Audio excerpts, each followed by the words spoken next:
And of course, I was like, yes, sir, I would love to rep your products. So go ahead and ship me one out. They did just that. It's right here in the box. So today on Supercar Street Racing, we're gonna get this thing wide open. Let's do it today on Supercar Street Racing.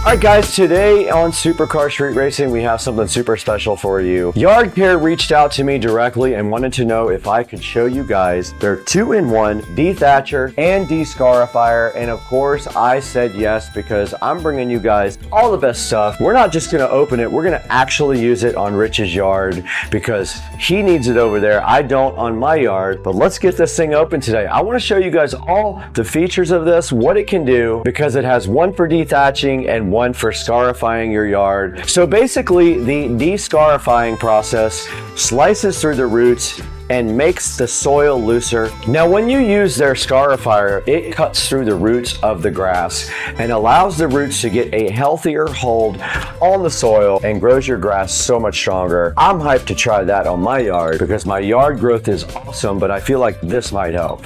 Now this guy is fully adjustable. You can adjust the scarifying depth and the dethatching depth up to a certain amount. So whatever your yard needs, if you need a certain level of each one, this guy will allow you to adjust both, and I'm hyped about that. This thing holds 10.5 gallons of dethatching, and it has 2 safety switches to make sure that there's absolutely no way this thing will start while you're actually working on it. It's safety first. Now this thing also has 7-inch front wheels and 5.5-inch rear wheels. The tires are also puncture proof. Now the Yard Care dethatcher and scarifier doesn't have many reviews yet, but both of them are 5 stars. I'm gonna get this thing out of the box now and show it to you, and then after that, we're gonna go ahead and use it and see what it actually does on Rich's yard. Now I don't know what depth to put it at. I think that's an experiment for the future. We'll have to figure that out.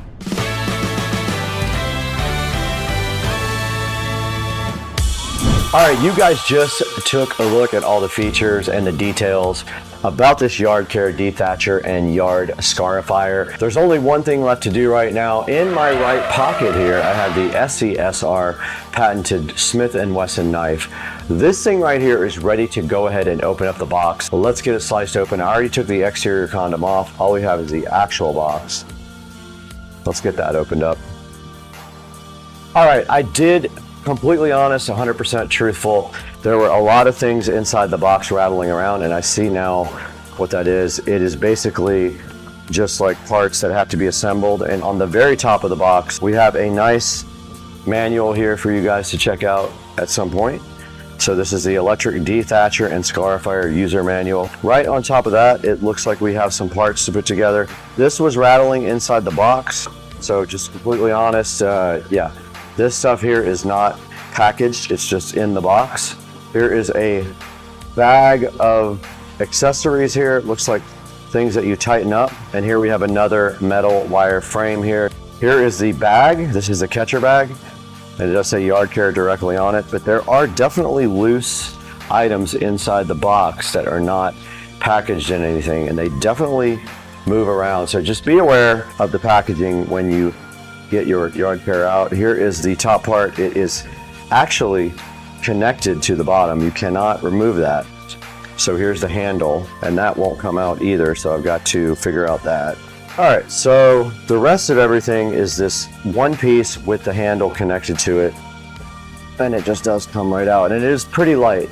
To be honest with you, it probably weighs 15 pounds, no more, and that is the complete unboxing. Let's get this thing on top of the chair for you guys to check out.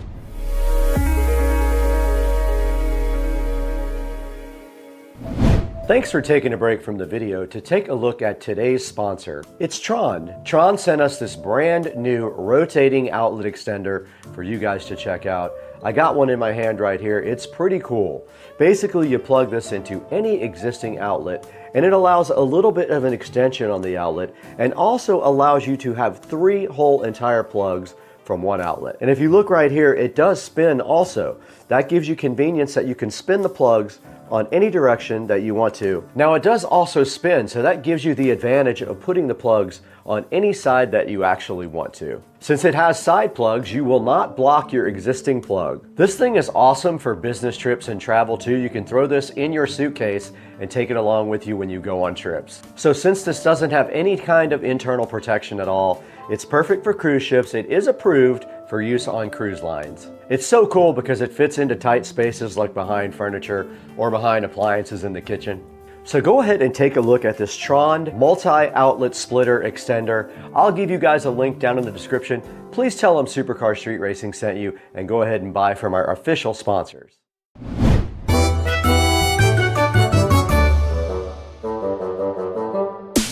And there it is. There is the yard care dethatcher and scarifier on top of the Supercar Street Racing stool right here. So I guess we have to put this together, and it looks like this guy goes right here. There's a control here for the depth of the dethatch or the scarify, and I guess you would have to play with that in your own yard to see what your custom depth would be on yours. Let's break out the manual now and see how you actually build this.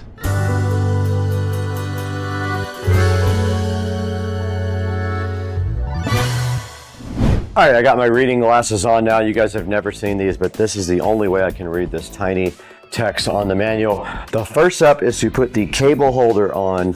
It says the switch side of the handle, but I'm looking at it and it looks like it's aligned that way, and that just keeps this cable. You can actually pull some slack there like that, and then it'll just kind of sit like that on the side. Lower handle assembly onto the deck. Make sure the metal handle is in the slot of angle adjustment block 11. Handle, it does, oh, I did this wrong. This is completely incorrect. Robert, it goes down. No, it don't. It do go down. Oh! All right, guys, the next step in the process is putting these side handles on there. I'm looking at pictures to see which way they actually go. You need to make sure that the offsets are on the outside, not the inside. Both on there. They're both to the outside, like it shows in the picture. Okay, these next bolts go to the outside. So you just put them from the inside of the handle to assemble the handle.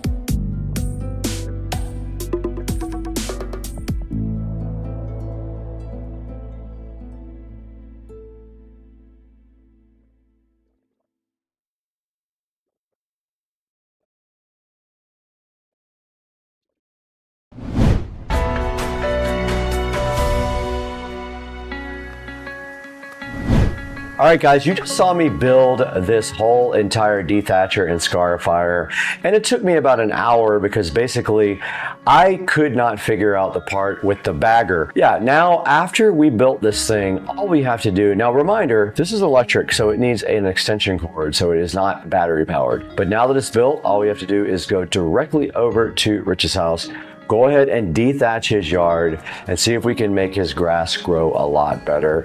Let's go over to Rich's house now with this yard care dethatcher and scarifier. It's time to take this dethatcher over to neighbor Rich and Trisha's house and go ahead and test it out. In order to do that, we need an extension cord. I did not plant the cord holder. I did not secure it to that, so I don't have that. I think this is the cord holder. I think it's actually supposed to go on here through this metal thing. I'm just gonna leave it off for now. But we need to go out to the shed and get the extension cord first and then go try this thing out over at their house.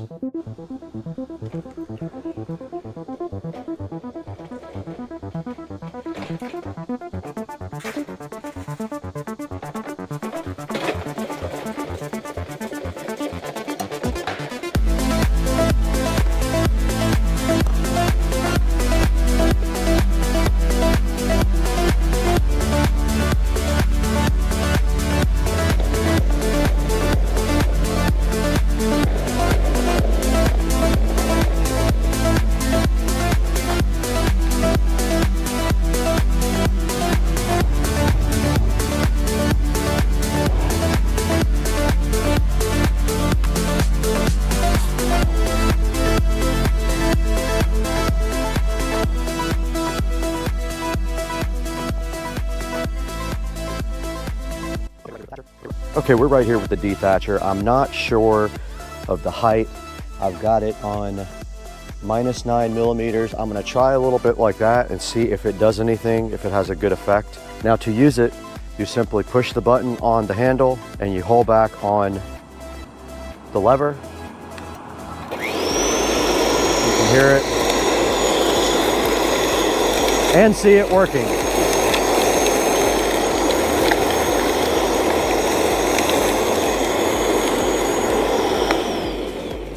Now you notice this is already almost full with grass, and the strip that we did looks awesome. It didn't cut the grass, it just pulled up all the thatch. Actually does a really good job.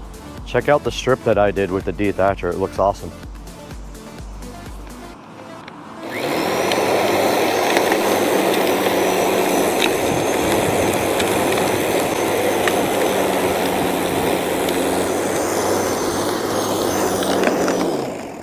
And it did just fall right out. But this is what it took out of Rich's yard, that whole thing. I'm actually gonna raise it a little bit. It filled that bag up quick. Okay, that did some.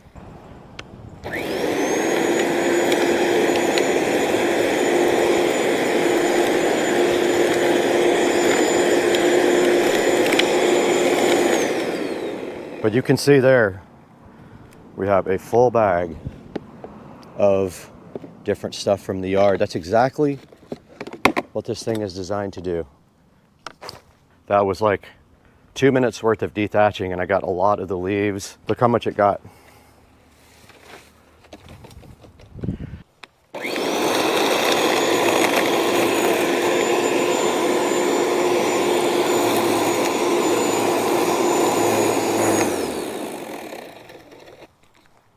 Now the other blade is for chopping up roots and growing your yard better by letting it aerate your yard. I'm not going to attempt that on my yard or Rich's yard, but you get the idea. That's kind of what the dethatcher will do. It pulled out all of these dead grass roots right here.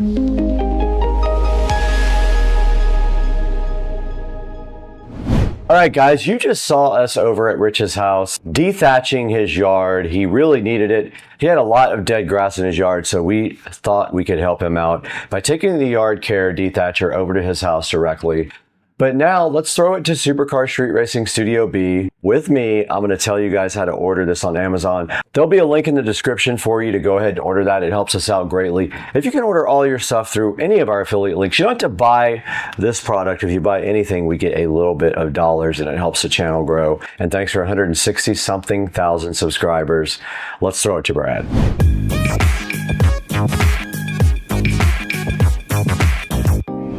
We're back here once again in Studio B after a short vacation up to Canada to check out the Hamilton Tiger Cats with Rich and Trish. But we're back in full effect now in Supercar Street Racing, and we want to show you guys this awesome dethatcher from Yard Care. We got a chance to put this dethatcher together and put it to a test, and it performed very well in Rich's yard. I would definitely use this again if I had a yard with a bunch of leaves in it. It pulls them straight up. The only thing is it fills the bag up very quickly, so I can see you getting a full bag fast and having to empty it multiple times. It also has an adjustable height. It is plugged in power, not rechargeable, so keep that in mind. I'm going to put a link in the description down to this dethatcher and this scarifier. It does both. It has an interchangeable blade that allows you to both dethatch and scar your yard if you want to do that as well. That's supposed to increase the root health and allow you to grow thicker, greener grass. Like I said, it took a little bit to install. The instructions were not great, but there is a video to help you install it, and I will drop that down in the description as well to help you guys. If you have any questions, let us know down in the comments section. Let me know what you thought of the dethatcher and scarifier, and let us know also how you feel about Supercar Street Racing. Thank you so much for all the likes and subscribes. Please buy this from our official product links down in the description. And before we go today, just want to talk about something that happened in my life. My father actually had a stroke about 2 weeks ago. I had to go to Memphis at the last minute and be with him in the hospital. He had a blood clot in his brain that he had removed. My thoughts are with my father right now. Of course, he is recovering at home, but I love you, Dad, if you hear this. I love you, and I'm with you. If you need anything, you know I'm there for you, Daddy. So let me know if you need anything. Guys, pray for my dad. He is recovering from a stroke and needs your help. But that's all we're going to do today. We got to get out of here. It's almost dinner time. I'm very hungry, and I have a date tonight. Let's go.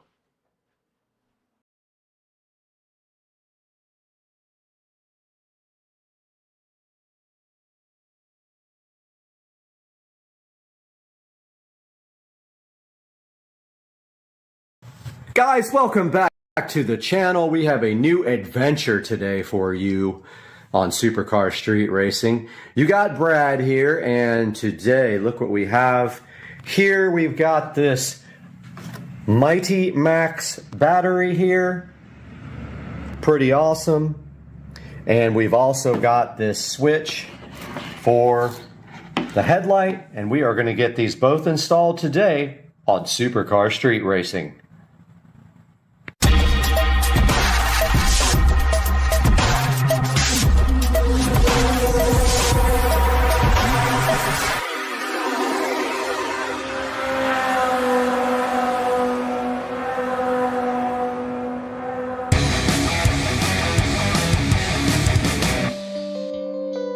All right, we are right in front of the Supercar Street Racing Design Studio here, which uses Minority Report technology to design our bike battery and switch system.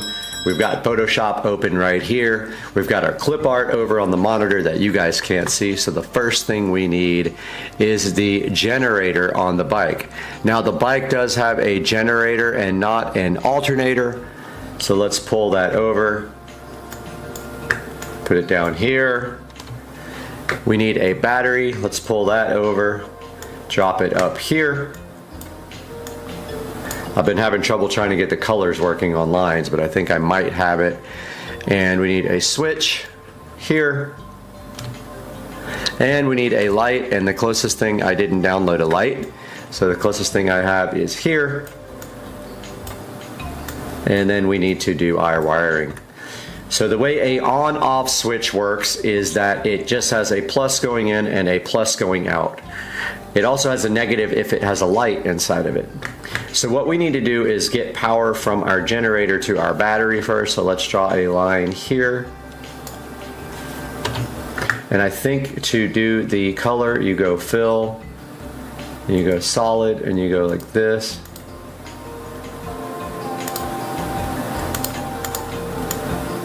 I have had trouble with this now 3 or 4 times. Let's see, RGB. Okay, there. So let's try that again. So you draw up here, stroke. Okay, yeah. All right, so you hit stroke and then you hit RGB and pick the color. So the positive is green on the bike coming out of the generator. The negative is brown. I don't know how we can get a brown on here. I guess it's close enough. Brown would be negative, and then green would be positive. All right, so we've got our positive and our negative feeding our battery. Now, the switch has a green, I think a black, a brown, and a blue, pretty sure. So then what we do is we go from the black from the actual battery will go to the negative on the switch.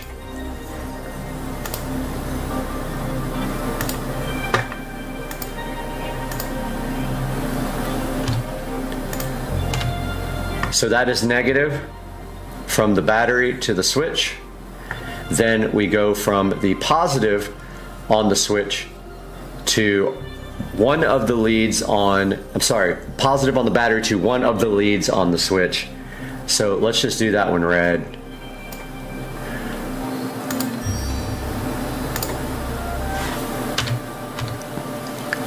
And then we will pull another one over here. Let's do that one blue.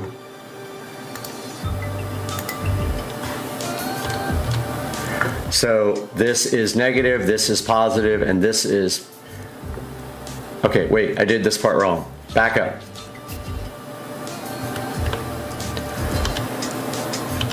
All right, so that's correct there. There's only one positive going to the switch, and then coming out of the switch, we go here with the positive, and then we go here with the negative. All right, so this is how the circuit works. So this is positive.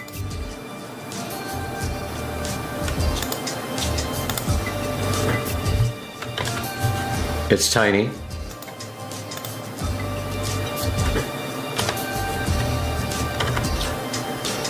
Edit trans. I can't do that. It's super tiny. Let's see if we can make that bigger. Okay. This is negative.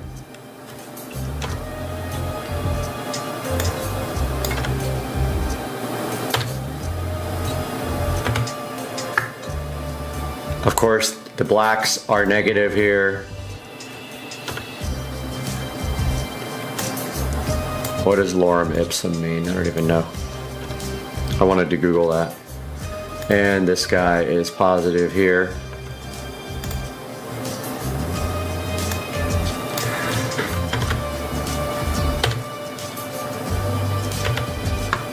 And of course, this guy is positive here. Okay, so how does this circuit work? Well, basically, the plus and the minus from the generator feed the battery, and it should charge the battery at the same time. If it doesn't, we'll have to use a battery tender. Then the positive from the battery goes into the switch. The negative for the battery goes into the light. As soon as you flip the switch on, what it does is it completes this circuit here,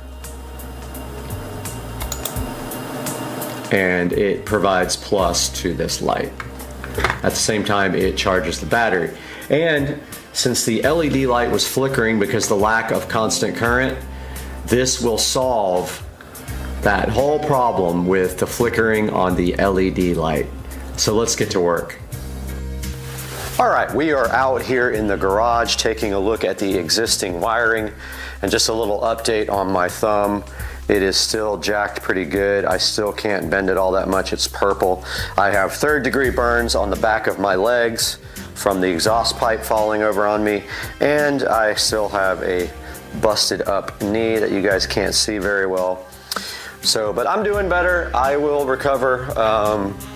Just a little minor accident in the Shamar Bridges mini bike and totaling the entire thing.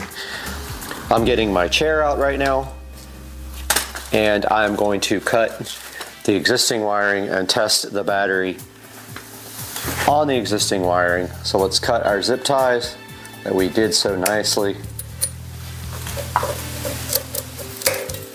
and remove our condom. Always remove your condom.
Okay, my thumb is pretty jacked up, so I'm having difficulties using it, but I think I can handle this.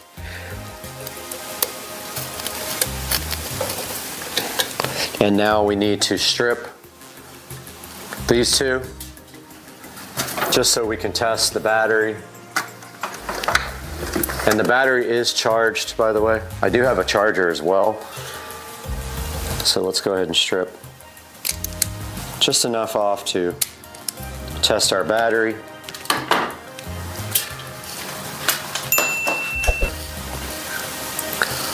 And so here we are, and we have our battery's going to lay kind of sideways in the bike.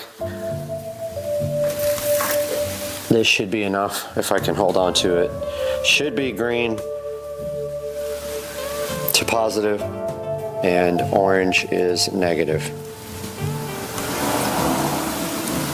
And now you see how adequate that is for power, and that's what we are attempting to do today.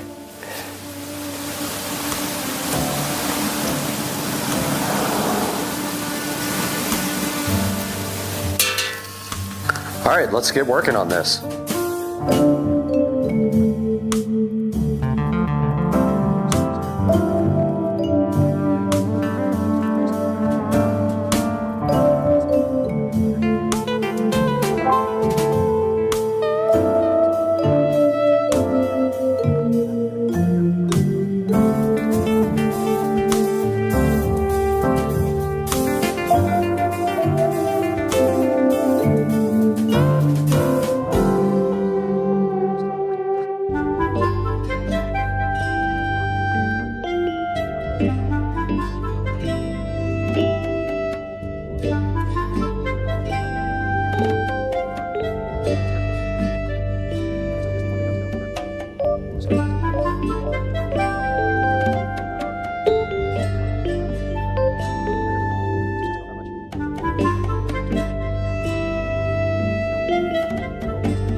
Actually make the other set of connectors now. We're going to go ahead and run this black wire up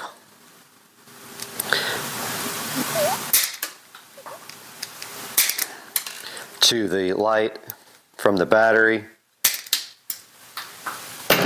and this is a little bit thicker gauge wire, and it's really hard to see, but there's a ridged side of this. That is the positive.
Okay, so after playing around with it, I finally got the configuration correct.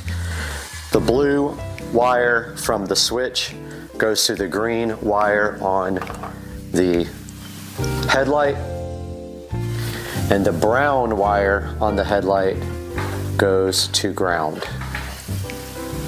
And that is how this will be wired up. Okay, with all my frustrations over, we're going to turn our attention to mounting this switch. And it is just a Phillips head right there. So I'm going to grab the Phillips head driver and go ahead and loosen these two screws up. They have to come all the way off in order to put the clamp on.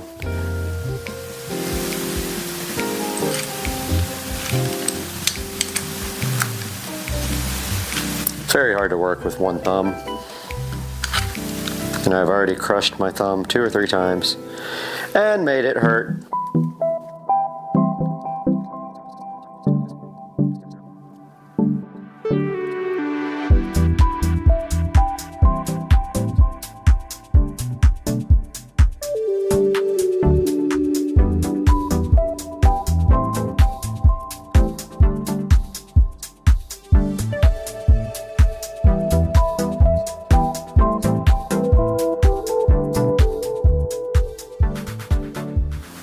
Alright, the verdict here is I know nothing about electronics and electricity because I thought I did, and now it does not work with the battery connected to the charger, the coil charger on the bike. No matter what, the wires get super hot, meaning there is a direct short. So I have opted to go without charging via the bike. I will just use the battery to illuminate the headlight, and I will charge it in between runs, which should last for a while. I would guess it will last longer than I'm willing to ride. So now we're gonna pull the battery feed up to the switch and wire it into the headlight.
Okay, after a lot of curse words, the wiring is done. You can see here now, switch turns on the light. There's no flickering. When it's connected to the charger on the bike, it flickers like crazy because there's not enough voltage, I think, to keep it running.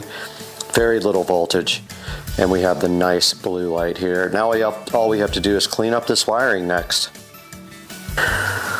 Okay, well, I tried to get the wiring decent for a while, and I couldn't get it any better than this, and I am completely disappointed in myself. This is one of the worst projects I've ever done. I'm ending the video right here and leaving super pissed. Okay, I've collected my thoughts and my temper a little bit here, and now I'm going to go ahead and put on the slow charger. So we're going to set the charger to SLI, I believe that's what it says, and we're going to go to the lowest possible setting here and go ahead and charge this battery.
Hey, and welcome back to Supercar Street Racing.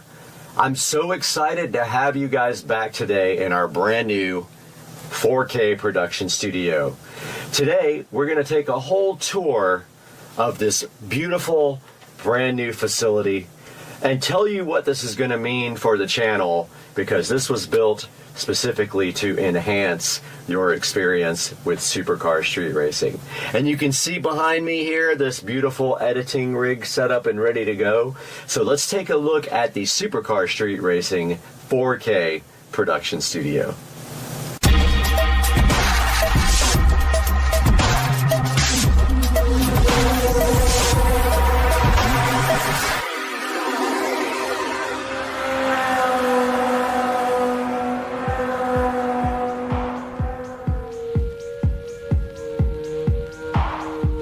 Hey guys, welcome back to the channel. Supercar Street Racing here. You got Brad, and today is the day to give the formal studio tour. The studio is 98% done. I just have a couple of lighting things to do. So we are going to start here on the outside. So this is a lean-to building, and yes, the fence is crooked, not the building. The building is straight 100%. The fence goes on an angle, so there is a narrowing path right here. But starting on the outside here, we have the LG super quiet dual inverter air conditioner system, and that is the same unit that I have in my bedroom. It is a 10,000 BTU unit that runs on 110 volt AC, and you can see here I did frame around it and cut into the wall to mount the AC, then sealed up everything really nice around the air conditioner. The wiring inside, I will show you when we get inside. It is hidden completely, and that is how the studio is cooled. And in the wintertime, we will just have a small space heater. Now you can also see here on the outside, we have LED lighting installed all the way around the perimeter. It puts a nice downlight onto the studio. And I also did get gutters installed to move the water away from the door and away from the studio, as we had an issue where the concrete was not poured correctly and the water was running towards, so that will fix that. The door eventually will be replaced with a real door. Right now it's just a shed door, does not close very well, so that will be done in the future. And that is a look at the outside of this nice 150 something or 160 something square foot studio. And now we move into the interior. Guys, welcome back to Supercar Street Racing, and you are in the Supercar Street Racing 4K production studio, and we are going to give you guys a very quick tour of this studio and show you all the amazing features. And the studio is 99.9% done. And so let's start the tour, guys. On this side of the studio, when you enter, you will see the LG dual inverter super quiet air conditioning system. This is a 10,000 BTU unit. I have a review on my channel. I will post a link in the description to this guy. It is Wi-Fi controlled with the ThinkQ app. It is very awesome. It makes very little noise. You don't hear when the compressor kicks on whatsoever.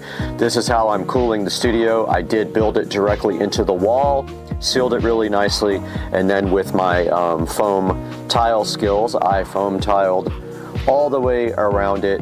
And then the wiring actually goes right over here inside the wall and plugs in right there very nicely where you can't see it. I didn't want to do it inside the wall, so I did it on the external there. Moving to the right of the AC unit, we've got a wall plate here with a Cat 5 or Cat 6, whatever you want to call it, jack, and an HDMI. That Cat 6 goes to the switch, and the HDMI cable goes up here to the Psyche or whatever you want to call it, 32-inch monitor. Now, we have the HDMI down there, so we are capable of plugging in anything to this guy and displaying it from either the corner of this desk or whatever you want to do, you can easily just plug right there, and there's power conveniently located there as well. So that is the Seiki 32-inch television / HD monitor with a Fire Stick 4K plugged into it. Now this is the only guy that doesn't have Ethernet. Now we can add Ethernet. I do have an Ethernet adapter for these Fire Sticks, so we might do that because I want all Ethernet, not Wi-Fi on my monitors. So yeah, so that is the first thing you see on the left. For reference, the door is right there. You walk in and look to your left, and the television is right there. Stepping back and looking towards the door, we have the Echo Show 15. You guys are familiar with this from my video review, and I will put a link to that video also in the description. Now this Echo Show 15, I did flush mount completely into the wall. I was able to nicely get that to flush all the way in by adding a cross support inside, and I wired it up inside the wall. You guys all know this, the Echo Show 15 does have the built-in Fire TV, and I have a very popular video about how to install Kodi on that. They have disabled a lot of the ability to do that, but we still have the beautiful Echo Show 15 right there, and right below that we have our smart switch for the outdoor lighting and our regular standard switch, because all these lights up here, which I will show you next, are smart. Moving up to the left of the Echo Show, we have a wall plate in the actual wall. There are two of them. There's one over there as well.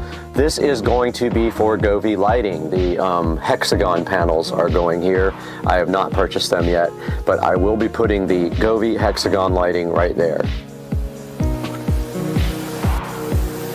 And moving back to the front, and obviously I forgot a few foam tiles up there, which I will have to get back to. Moving up to the front, we have a switch right there for Ethernet. It's a gigabit switch, and you can see all the active ports on it, and I will put a link in the description to that switch. Those Ethernet cables all run through the entire studio. And now I'm having an OCD attack because I literally forgot that I didn't finish these tiles, and hopefully I have enough to do it. I have like 5 or 6, but anyway, yeah, that part I completely forgot. So there's the Ethernet switch, guys. I hope you like that switch right there, Netgear, and there is a good look at that guy right there. Now you notice I did put the power in the wall as well, because right below the Netgear switch we have the Harbinger 12-inch powered studio monitors right here, and the input from those goes down to the receiver below. On the left side of the desk here, the editing desk, we have a HP all-in-one computer. Now this one is the one that I have a video on my channel for. I will put a link to this guy in the description. This is the one that we got for free and we refurbished, and you can see here it looks absolutely fantastic sitting on the corner of the desk. And I have a smart bulb lamp back here with a Govee smart bulb. So that sits on the left side of the desk with a stool, and then we have the Fire TV remote, and I put labels on the back of all these, and that fits right up there nicely. So that's the left side of the desk. Moving underneath the desk, you can see the editing rig sitting there nicely under there. You can see my wiring skills. I did all the cable management under the desk. And then you can see here how I did all the stuff inside the wall. We have a dual Cat 6 plate there. We've got RCA plates for the front speakers. Those go to the preamp output from the Marantz 1711. We then have our HDMI jacks that feed the monitors. So 2 HDMI jacks, those go, one goes to the Marantz, the other one goes directly to the back of the editing PC. We then have our 7.2 wall plate with all of the wiring running up through some tubing and going to the back of the Marantz NR1711. And then we have power. All I need to do is kind of tie that up a little bit. And yeah, so that should be good for underneath. And then over here, underneath the HP all-in-one, we have a Cat 6 jack, we have power, and we have HDMI over there running to that monitor in case anyone wants to monitor their systems. Moving up from the desk, we have our Amazon 4K 50-inch monitor. This editing PC, one via the Marantz receiver, one directly connected. And moving behind them, we have the Govee immersive lighting on the back and all of the wall plates. We do have Ethernet, HDMI, and then we have another HDMI plate running to the bottom down here so that anyone can connect their laptop or other device. I know it's hard to see here, but there is an HDMI plate here that says lower plate. It runs down behind here, and there will be a small desk here set up for a laptop as soon as I find one. Same with the second TV, or monitor, there is a wall plate down there, or actually behind it on HDMI running underneath the desk, which is very hard to see because it's dark. And that is the setup for the monitors on the editing rig. Moving to the sound, up above that monitor there, you can clearly see the center channel speaker. I will put a link in the description to these in-wall speakers. I chose to go with square because they're easier to cut the foam around than round. We have the center there. Don't forget our fronts are Harbinger powered monitors here. And we have our side surround there where the foam is coming off that I have to re-glue. And we have our rears there. Those are all the in-wall speakers, completing the sound system here for the 7.2 surround sound for the audio rig. Okay, moving to the bass part of the sound system, we have the Polk PSW10, and that is from the house, and I got a brand new one in the house, so I will be showing you guys that at another point when we review it. So that is the sub for the sound system. I wanted to get something that would fit there, but it's not gonna happen, so this one will probably go somewhere like in the corner here or somewhere inconspicuous. I'm not 100% sure yet. It depends on what I do with a desk here. It actually could go way under here and be fine, so we will get to that when we get to it. But that is the sound system base, and then above that we have our refurbished thrift store Mac that may or may not stay in here. Moving to the corner, I originally had planned the subwoofer here, so we have our subwoofer wall plate there with RCA cables and power conveniently located. But for now, that is not possible because this is just too big, so I might move the sub underneath the desk over there where it's not in the way. And then moving to the rear, we have a futon with some nice pillows, and that is the rear along with this nice black coffee table that I refurbished myself. That is the rear of the studio for guests to hang out while I edit, or to sleep in here, it's possible as well. And that's the rear, or sort of the side. If you're looking at the door here, you rotate around this way, there's the editing, and if you keep going to your right, there is the futon and coffee table. So if you come in the door and you immediately look to your right, we have up here in the corner another wall plate with receptacles for Govee hexagon lighting. We have our 43-inch Amazon TV here, which was not on, but I will show you guys that now.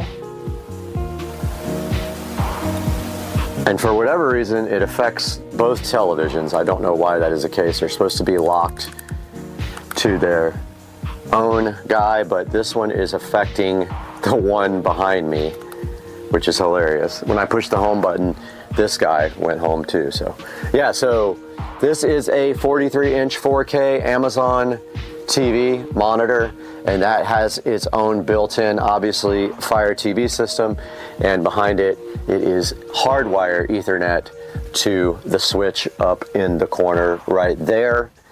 And that completes this side of the room.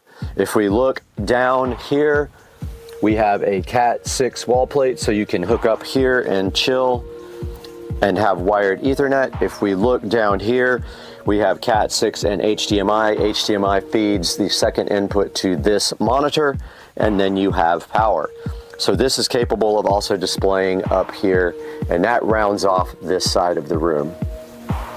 Guys, moving up to the top of the ceiling, we have the Govee canned recess lighting. It's actually just pucks lighting. It is smart lighting. There are 6 of these.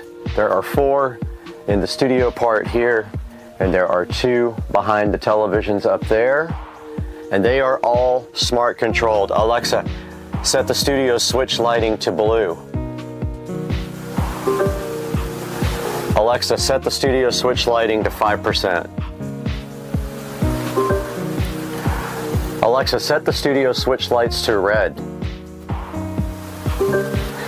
Guys, there we have the Govee puck lighting, and I will have a link in the description to these. They can be synced with the Govee immersive lighting behind the television, or they can run independently, and I have them set in different groups, so these can come on separately and do some backlighting there. And that is rounding off the amazing lighting at the Supercar Street Racing Studio. Guys, that's going to wrap up a tour of the Supercar Street Racing Studio. I'm so glad you guys decided to join us today, and I hope you like the studio, and we will see you next time on the channel, hopefully soon, with some more exciting things your way.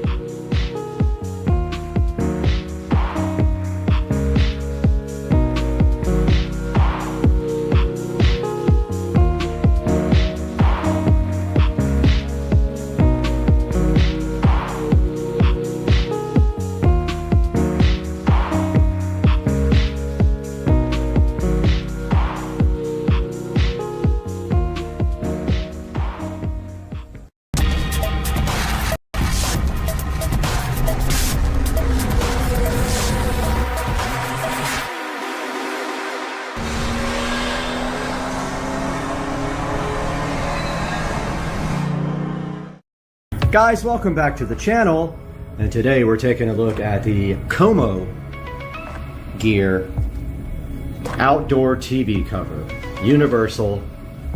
This one fits a 42 by 26 by 4.5 TV. This will be my 3rd time purchasing these, and the reason is quite easy. Nothing lasts in Florida, my friend. If you can buy a warranty for anything you put outside, I urge you to buy a protection plan for anything you put outside. That is a cover, especially electronics and furniture. Walmart has a protection plan you can put on furniture, patio furniture. Always buy that for the maximum amount of time, because in Florida, everything falls apart and gets mildewed. These guys are awesome. They do eventually fade and they do get mildewed, but I have bought 3 of them now in 6 years. So they last about 2 years, and 2 years is pushing it. You might get a good year and a half out of them, but they're literally 20 bucks. So you can't complain about something that's just $20. I'm gonna get it opened here and be right back with you. All right, guys, taking a look at the back of the Como Gear TV cover here. It's a good shot of the packaging. Waterproof, mildew proof not, and fade proof not. It is going to fade over time in the hot Florida sun. Looking at the back of this though, we have flaps here that you can open up to ease you in the installation of the cover, and then this is for where your TV mount goes. It's never going to be a good complete seal because of the TV mount behind there. And then they got a little pocket for your remote control right there. So that's the back of it. And there is the front of it. And now I'll show you guys what it's like to install it for the short person on board. All right, guys, so I just spent the last about 45 minutes cleaning out here. When they put in my travertine, it created a ton of dust. But anyway, the cover that was on the TV, I trashed a couple of days ago.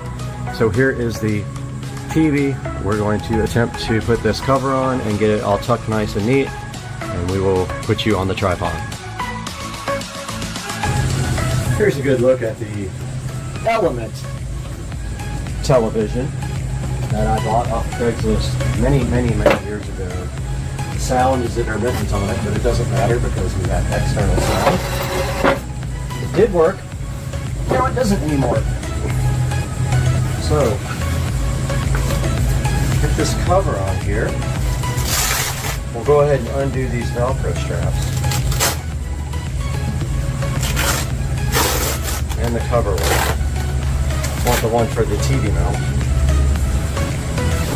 Makes it the easiest to pull out. Now, I actually use clamps at the bottom to keep the cover closed because it doesn't really have a way to close it. The most important thing is that it keeps moisture and dust,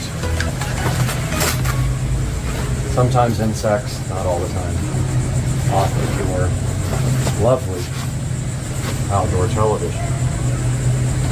That is all there is to putting the cover on. However, if we take a look at the back here, you can see that your TV mount is often a problem, so they give you the ability to split that part. Give you a little Velcro to close it with, like this.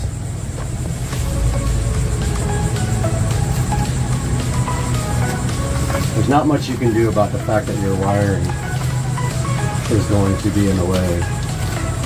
Your goal here is to get the TV as enclosed as possible, and that's a pretty good job right there.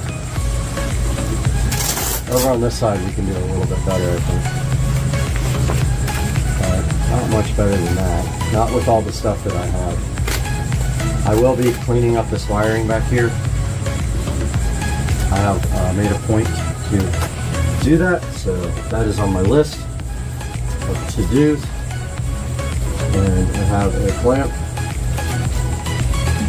that I put right in the middle there to close this guy up, which is kind of ugly, so I wanted to try to get it as closed up as much as possible without showing this ugly clamp, but I think I'm just going to leave it like this.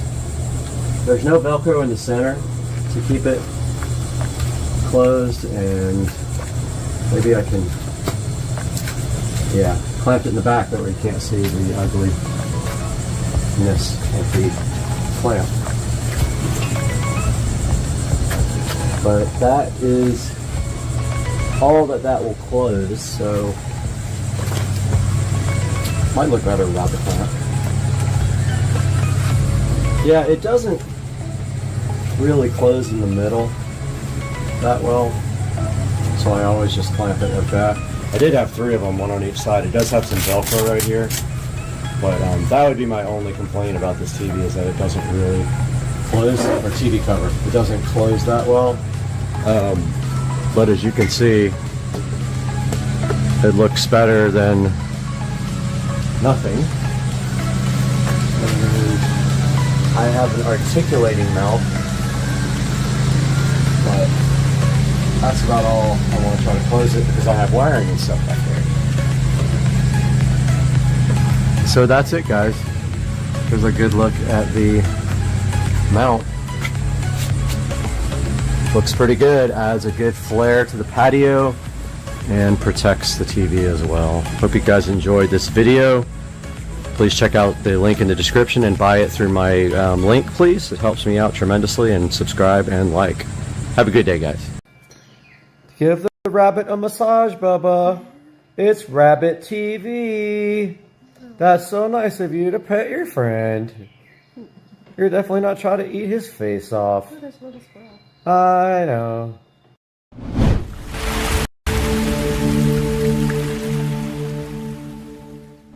What's up, guys? Welcome to the channel, and today we have a very close look at the WIM Ultra that is sitting right behind me in my whole home audio system.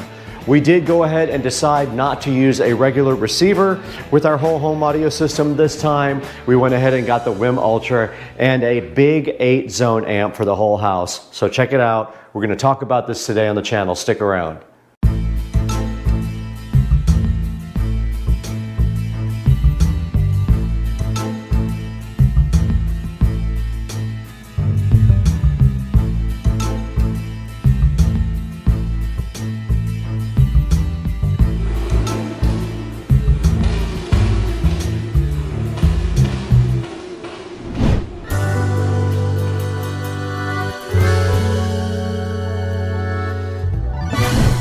Hey guys, welcome back to Supercar Street Racing once again. I am so glad to have you guys back with me on the channel. And today we're gonna touch base on the WIM Ultra that we purchased right here for the whole home audio system. We were gonna use a receiver, but we decided to go ahead and get this instead. We're gonna look at this today, so hang out with us. We got the WIM Ultra in front of me, and I hope it's pronounced WIM. It looks like WIM or WIM. And this is a digital hub for all your music. It is a preamplifier only. This does not have any amplification in it.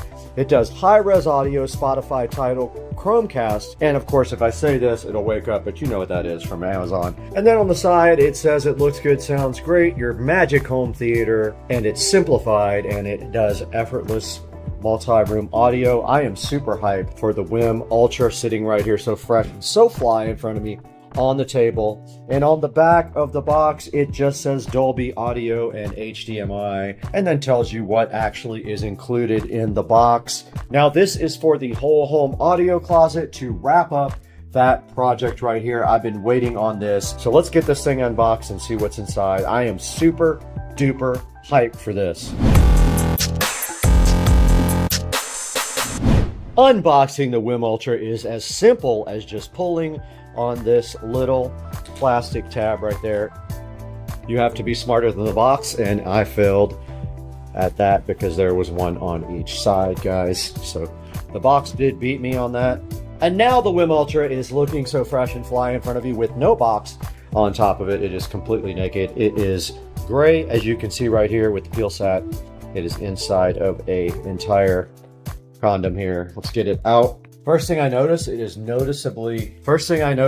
weight. It does have some weight to it. It came out of the box just like that, and you can see how stylish it is, and the connections on the back and on the front. There looks like a headphone jack, a control knob, and there is a screen there, and it is, I believe, a color LCD screen, and there might be fuel sat, maybe not. But anyway, that is the WIM Ultra. You can see there on the bottom, it says Dolby and HDMI. There's nothing on the side. It's just a nice, I think it's called space gray. And on the back, we have input, output, just regular analog RCA cables. We have a phono input, a phono ground. We have a subwoofer out, which I'm super hyped about. We have a coax out, so this is digital coax. We have a trigger out, not sure what that is for. We have optical toslink out and in. We have HDMI ARC in. This is an input, not an output. We have a Ethernet jack here. We have a USB jack here, and then we have our power right there on the back. So that is what the inputs all look like on the WIM Ultra. There is a WIM Ultra manual here, pretty thick. It is also available for PDF download, and then right here they give you some sort of cables we need to open up and see what's inside. Now, they didn't even have to do this, but they provided an HDMI cable, a very nice one actually, a nice RCA cable as well, and also a Toslink cable. Unusual for them to include an optical cable, but it is right there.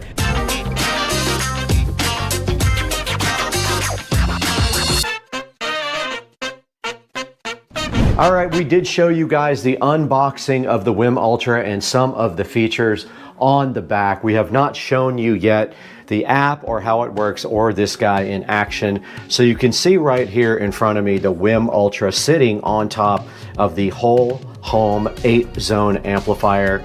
I have gone ahead and wired up my whole home audio system and done all of the cable management here, and this thing is rocking and ready to go. And now I wanted to show you guys this very cool touchscreen WIM device because it does so much. It is such a great value for anyone that is looking for a preamplifier for a home system. Now that could be a preamplifier for anything. If you just want some bookshelf speakers and you want to stream, or you want to do a whole home audio system like I did, the WIM Ultra has so many cool features. It does have this neat touchscreen, and we can go home right there, and it has apps on it. But the best part about this thing is that it has very high audio quality, and it does have a variety of outputs and inputs, including a subwoofer output, which is one thing that really drew me to the WIM Ultra. It does do streaming from a lot of different sources, including Bluetooth, so you can use your phone, and so far I have been able to go out through the whole entire house, and I have not had any issues streaming to the WIM at all. And you can see right here on the front of the WIM, you are able to change the front display to a few different things. You can look at your presets. There is a full screen of what you're playing, or you can do it like this where it actually shows you the title of whatever's playing. And right now this is Sinfera on Soma FM, which I cannot play for you guys because it is copyrighted music. But this thing looks so cool. It is in space gray. As you can see, it comes in two different colors.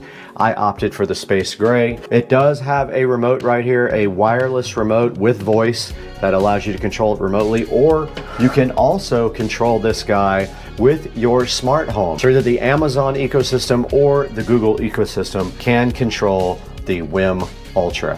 Now you guys already did see in my whole home audio closet refurb video here, which looks so fly. You already saw the inputs and outputs for the WIM, but I wanted to go ahead and just get a quick shot of the back and show you that the wiring is very clean.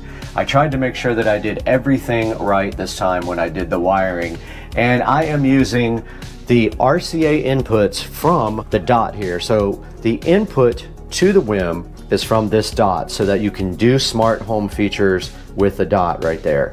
Now the output of my WIM right here is actually feeding this Juke Audio whole home amplifier, which I will have a separate video of that on. This is an 8-zone amplifier with 40 watts per channel to all 8 zones. And so far so good. It just gets warm to the touch, nothing hot. So you can put the WIM on top of it. The WIM does have some little offsets right there that would allow cooling, so no big deal to put it on top of the Juke, which doesn't even hardly get warm.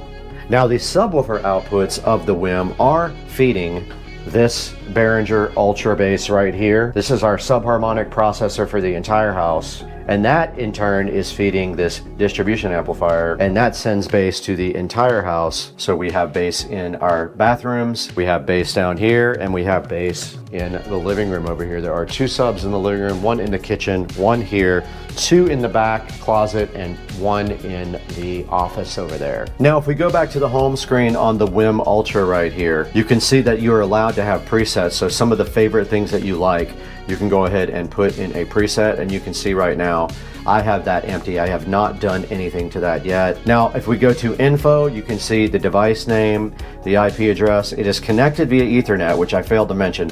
This guy does have the capability to do Wi-Fi, but I went ahead and ran Cat 6 Ethernet to the closet, and this is a 2.5G switch. Here are the settings for the screen that you can access right from the front menu. You can turn on adaptive and things like that. There is an equalizer that you can go ahead and select from the screen, but there is a more comprehensive one inside of the WIM app, which we will show you guys a little bit later.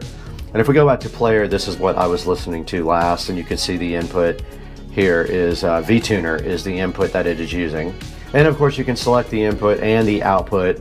You can select by Ethernet, which that is what it's using now. Bluetooth, you can go the HDMI input, the phono in, the line in, or the optical in. And of course the output, we are using the line outputs. So that is all we're using. It does have a Bluetooth out, a coax digital out, a optical in and out, and a headphone out. And that is all that you can do from the front, except for this nifty dial that spins, which does volume, and also a play button right in the center of the dial as well.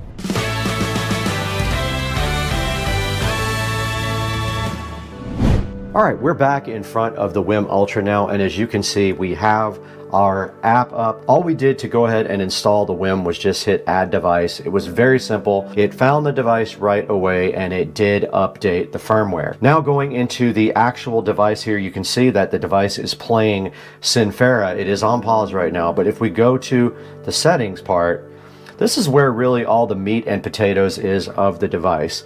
We can go in here and we can rename the device. We have it named what we want to now. It's just named WIM Ultra C322. We can go ahead and rename that Whole Home Audio WIM.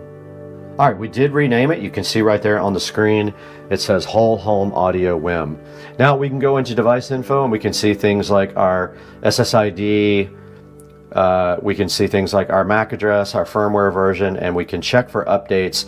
This thing is fully updated in the firmware already.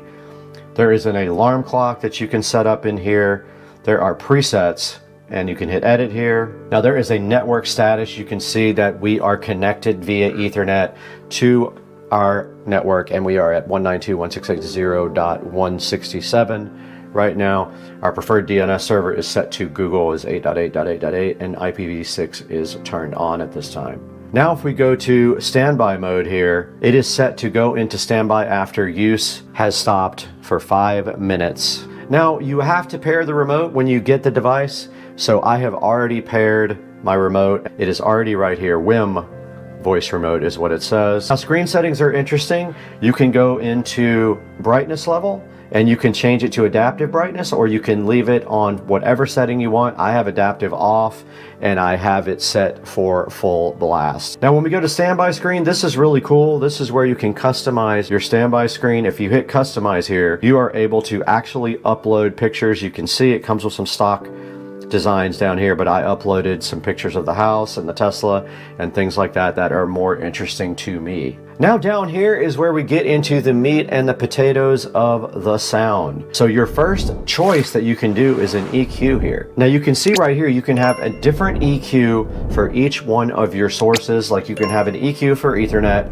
one for Bluetooth, one for TV, one for line in, one for optical, and one for phono, which is very cool. You can customize just that single input, which makes it awesome. And you can see right now it is fully on flat for all of them and I do not have it enabled. Or you can use some of their preset such as pop, rock, or some of those. So EQ is very cool. Now this is called room correction, and what that allows you to do is fine tune your speakers to match your space. It analyzes the sound and adjusts the EQ for you. Pretty awesome feature that you don't find in a lot of other devices. I've not done it yet on my house. And here is the settings for room correction. And so once you do setting, you will see that you will have some different readouts than I do based on your specific home. It even has subwoofer settings. Now this is the audio settings part of it. This is where you can have a preamp output based on the volume control, or you can go to a fixed output. You can set your voltage for your line out level and your volume limit.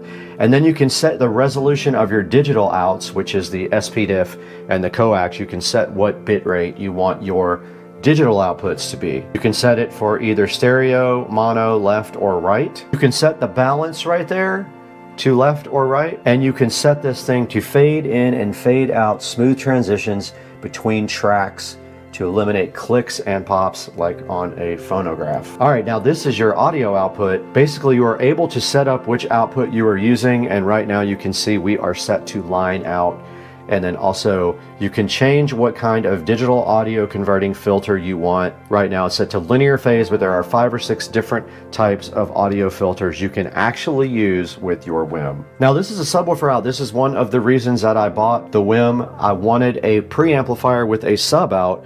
You can see the gain here is turned pretty wide open because we have multiple subs right here and in the house. So I'm feeding a lot more gain to the subs. We have our subs all crossed over at 80 Hertz. You have the capability to turn the subs out of phase If they are out of phase already, you can flip that phase over. You can sync your subs and your speakers, which is important because if you have a long run of cable going to your subs around the house, you might have to delay that, so you can actually do an automatic sync of your sub and your speakers if there's some delay problems. You can bypass your subwoofer, and you can also tell it to send bass through the main line outputs, which I have on. I want bass to be sent to all of my in-ceiling speakers up here, not just to the sub, because there's not a sub in every room. Now, right now, we're currently just using the Ethernet input, which is network. You can set it to auto sense the optical in an HDMI and switch to that. Optical HDMI denoising. This thing can control the device that is connected to it via HDMI with CEC. And the line input resolution is set to 16 bits and 48 kilohertz, and you can go all the way up to 24 and 192. Now this is cool. This is a pre-source volume control, meaning if all your sources are different in volume level, you can set up each one independently. Now this is to keep the audio in sync. They have an auto or a manual sync. All right, so there is your Amazon settings. I don't want to say it because it'll wake everything up. Here is your Chromecast audio settings. You can stream with Chromecast on, off, and there is a reboot for your device. Now looking at the front of the app here, you can actually search for something. You can find your favorite music on all of your services. Or if you hit browse here, I wanted to show you guys what is available here. You can see right here, you have Amazon Music available, you have BBC Radio available, you have Calm Radio here, Deezer, iHeartRadio, KKBox, Napster, the Open Network Stream option to just stream directly from the network, and that would be, I guess, if you have a network server available. You have Pandora available, you have Plex, which is also like a network server. You have Qobuz, Radio Paradise, Room Ready, not sure what that is, SoundCloud, Sound Machine, Spotify, Soundtrack Your Brand, Tidal, TuneIn, and VTuner. And the ones that I like the best are TuneIn and VTuner because I like internet radio stations. Then you have Amazon Alexa to stream from, and it's going to wake up. And you have Chromecast there. Now here's an important one. You also have Bluetooth streaming, so you can stream from any Bluetooth device, and this thing can also stream to a Bluetooth device. It has a receiver and a transmitter built in. So if I put this on Bluetooth now, I could stream from my phone or a tablet or any other device that does Bluetooth.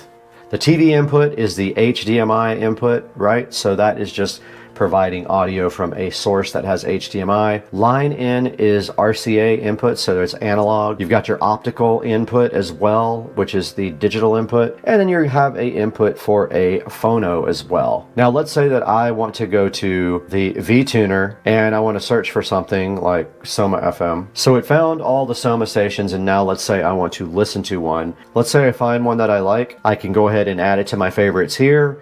I can go ahead and play it, or I can add it to my favorites when it is actually playing on that screen. Like this is one of my favorites. After it was muted and we go here, you can see on the phone, it shows you a whole display of it. You are able to then favorite it right here, which I just did. It was successful. And then on our display on our device, pretty cool. You can go to the left and you can see the playback screen of what is currently playing. So it also has some good information here about the line output on the screen. And up here, it shows you the bit rate, all your sampling rates and your bit rates right here on the screen for the station that we are currently listening to.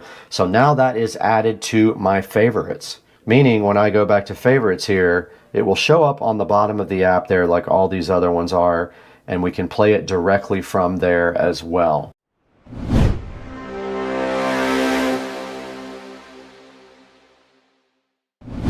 All right, guys, I hope you liked an overview of the WIM Ultra. This is one of my favorite devices that I have ever purchased, sitting so fly and so fresh right behind me.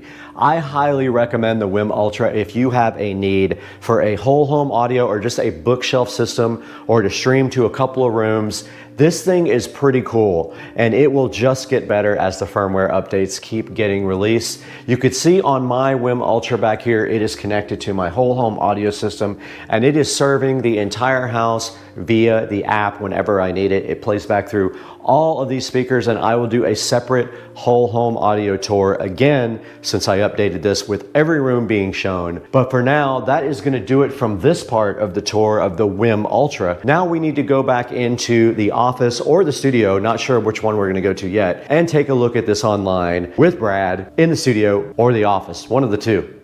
I can't decide. Hey guys, welcome back to Supercar Street Racing. You have Brad here, and I am so happy to have you on the channel today. If you are a returning subscriber or a new watcher, please like and subscribe, and thank you so much for the support. Right in front of us today, we have the WIM music streamer. I absolutely love this thing. I can't say enough good things about it, and also the internet feels the same way I do because it is at a 4.5 star review. So go ahead and pick up yourself a WIM Ultra device for your house. It is $329 right now. Go ahead and grab it while you can, and make sure you please click through the affiliate links at the bottom of the description. It helps us out just a little bit because we don't make money on the channel. So grab your WIM Ultra and support Supercar Street Racing. You're gonna love this thing, I promise you. It does everything you need if you don't need a built-in amplifier. We are at 23,000 subscriptions, which is fantastic. 8,300 in the last 28 days. I'm really hoping to get this thing up to 100,000 soon because I want that plaque to hang up in the house. But I got to get out of here. I'm going to dinner with my buddies Todd and Joe at Cliff's.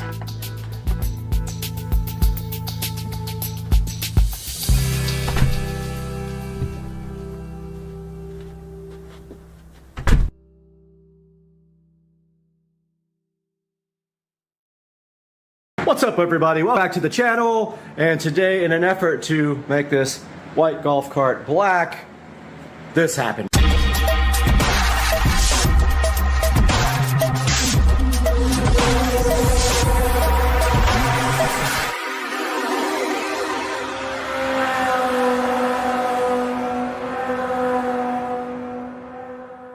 What's up guys, welcome back to the channel.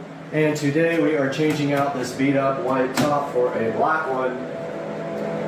So I have all the tools here to do that. Let's get her done.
All right, guys, welcome back. I got the new top all put in, nice and shiny black top, and I think now I will polish it up with some of the black restoring stuff if I have enough, and then I'll let you guys know how that turned out. But yeah, the black top is in. I really like it. It definitely changes the card a lot. I can't wait to get a black body put in or a matte black wrap. I'm so hyped.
Got the Meguiar's Ultimate Black Restoration on this. Oh boy, I did a terrible job right there.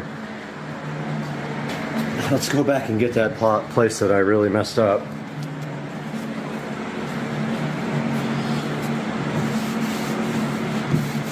There we go, much better. Anyway, got the Ultimate Black Restoration. Top's in good shape. It has a couple of little scuffs on it on the side, but nothing too bad, like right there. That looks like a casting error when they cast the plastic. But other than that, it looks pretty dang good, and I'm super excited about being able to, and it's got a few little pits right here. But those all look like manufacturing defects, I think. Other than that, top looks great. And now our next step will be run to the hardware store, see if we can get some black fasteners to replace those. And maybe even these handle fasteners. I don't know why they would be silver, but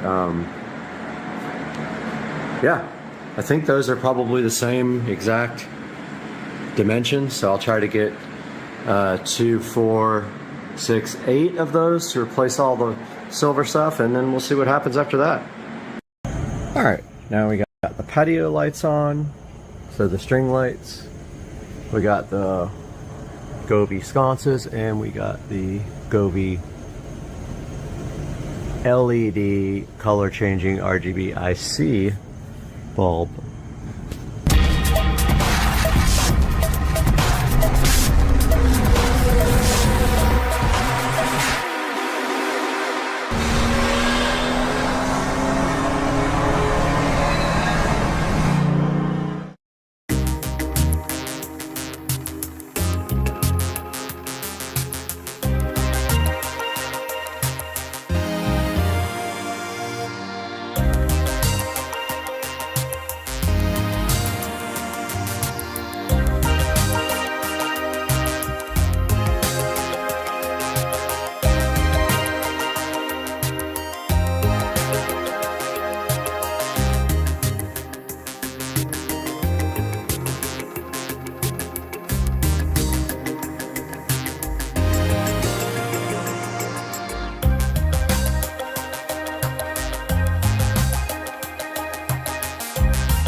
Hey guys, welcome back to the channel. Today we got another exciting product to take a look at, and I really wanted to get this out to you guys because I'm super excited about working again with Some Govee products. Today we have the Govee RGB IC, multicolor, dimmable, and they're just like wall sconces. Now, every time I see someone set these up, I always am kind of amazed that they're just kind of strung on a wall with all the light showing. I mean, I guess it's not that bad when you take a look at the package. You can notice here, the lights are all connected by wire. Technically, you could probably put those in the wall, but you would have to drill through, probably, you know, put a hole in your drywall and then drill through these studs that go across the wall. If you have a long, flexible drill bit, you can do that. Nevertheless, I do want to take a look at this because these are going out on my patio up on the beam that I installed, which you will get a look at in another video. So these are the Govee RGB IC dimmable multicolor wall sconces. Love Govee, they have so many cool products. We're going to take a look up close now. It's the same for all Govee products. You have to have Bluetooth turned on. You go to the Govee Home app. I don't know which one to choose today. Let's take a closer look. Hey everyone, welcome back to Supercar Street Racing. We're out here in the SCSR compound garage today with 3 awesome scooters from Navi. We've got the Navi ST3 Pro, the Navi XT5 Pro, and the Navi UT5 Ultra X. 3 amazing scooters from the lineup from Navi. Now here's the thing, this isn't just one of those comparison videos where we just read off specs. Today, we're going to tell you about real-world performance because we've spent a lot of time on all 3 of these scooters. We've had these things all over Amelia Island. We had them in all the local parks and on the local streets, and we also took these things to downtown Jacksonville. And we did a super long ride on the UT5 Ultra X. It's right here in this video. So today, we're gonna break down the specs and features of all 3 of these scooters, tell you about our real-world riding experiences, tell you what each scooter is best for, and ultimately help you decide which Navi scooter you should buy.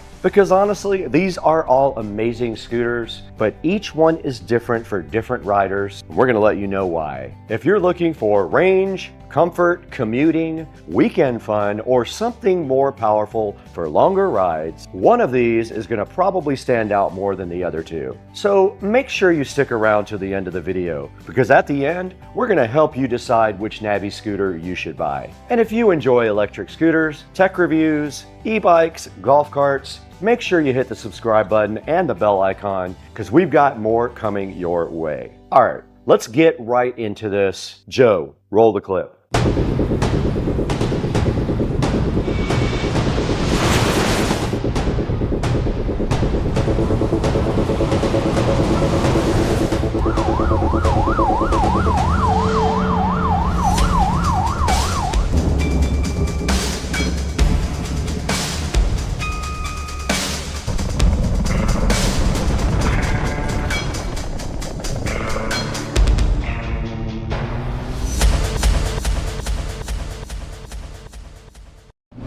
Now let's start with the Navi ST3 Pro right here in front of me, which has been upgraded to a touchscreen. This guy has Android Auto and Apple CarPlay. Can you believe that? Now the ST3 Pro here is built for people who want comfort, performance, and something capable of handling longer adventures. And what stood out immediately to us about the ST3 Pro was its awesome ride quality. You've got a premium suspension setup, large tires, and overall, this thing just felt really planted all over those roads and even off-road. Now this scooter will give you an incredible amount of confidence if you're riding in neighborhoods, near any water, or taking long weekend trips. The cockpit feels premium, the controls are super simple, and overall the fit and finish is exactly what you would expect from Navi. And when we took this scooter out into the real world, that's when it really started to shine. But now, let's move over to the XT5 Pro here. This is the big brother to the ST3 Pro.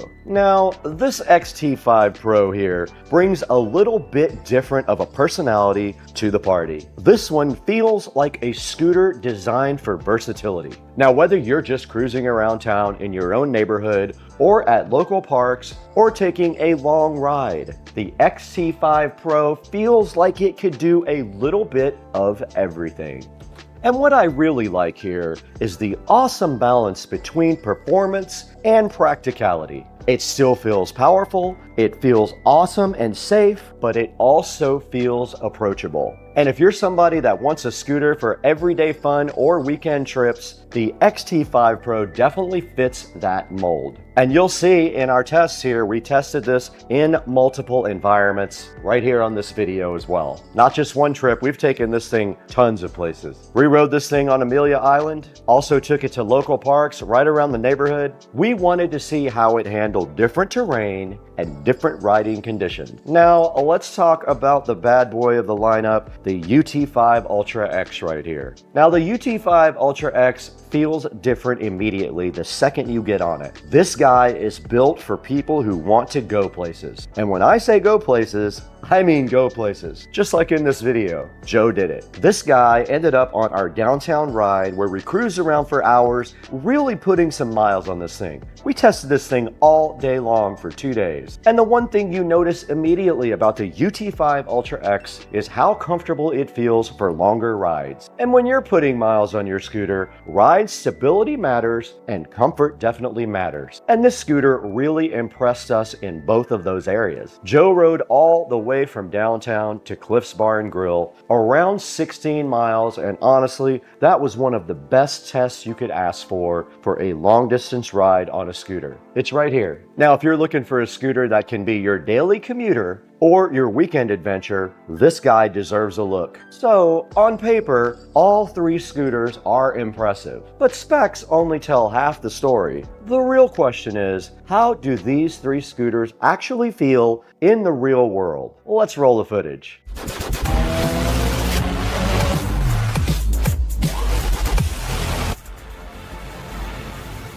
So let's start with the Navi ST3 Pro. For this one, we really got to test it during our Amelia Island trip where we spent the weekend hanging out on Joe's boat and riding scooters all over the island. And honestly, this is where the ST3 Pro started making a lot of sense.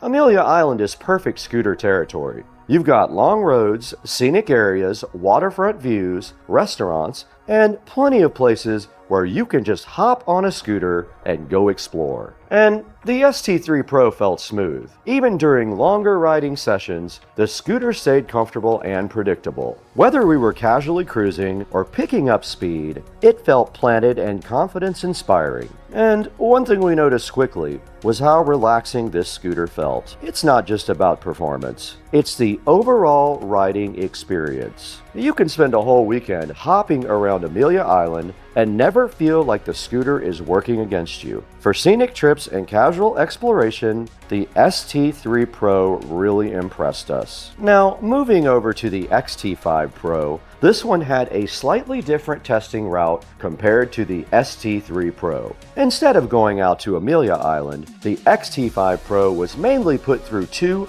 real-world environments, our local park and a full downtown riding session alongside the UT5 Ultra X. And at the local park, the XT5 Pro really showed its versatility. Smooth paths, open areas, and a mix of light terrain gave us great feel for how it handles casual riding. Now, what stood out most was how comfortable and easy it felt to ride. It doesn't overwhelm you, and it doesn't feel overly aggressive. It just feels balanced and approachable. Then we took the XT5 Pro into downtown, where things get a little more dynamic. Riding alongside the UT5 Ultra X, we spent time weaving through city streets, cruising different areas, and getting a feel for how both scooters behave in a more urban environment. And the XT5 Pro held its own really well here. It felt responsive, stable, and very usable for city-style riding. But compared to the UT5 Ultra X, which leans more towards long-distance capability, the XT5 Pro feels more like a true all-rounder for short, urban trips and recreational rides. And that contrast actually helped us understand even better during filming. Now, when it came to the UT5 Ultra X, we really put this scooter through a different kind of challenge. Instead of scenic island riding or park testing, we headed downtown, and this turned into a serious, real-world riding session. We spent hours cruising all around downtown, weaving through different areas, checking out the city, and really seeing what the scooter could do over the distance. But the biggest moment, Joe decided to ride from downtown all the way to Cliff's Bar and Grill, and that's around 16 miles. And honestly, that kind of trip tells you a lot about a scooter. When you're riding far, you notice everything: comfort, battery confidence, ride quality, stability. And in all those areas, the UT5 Ultra X really delivered for Joe. For riders looking for a true commuter or somebody that wants confidence on longer rides, this scooter feels like it belongs in that conversation. It handled downtown riding great, but the long distance test is what really stood out, because not every scooter is something you'd want to ride 16 miles. This one is. This one made that kind of trip realistic.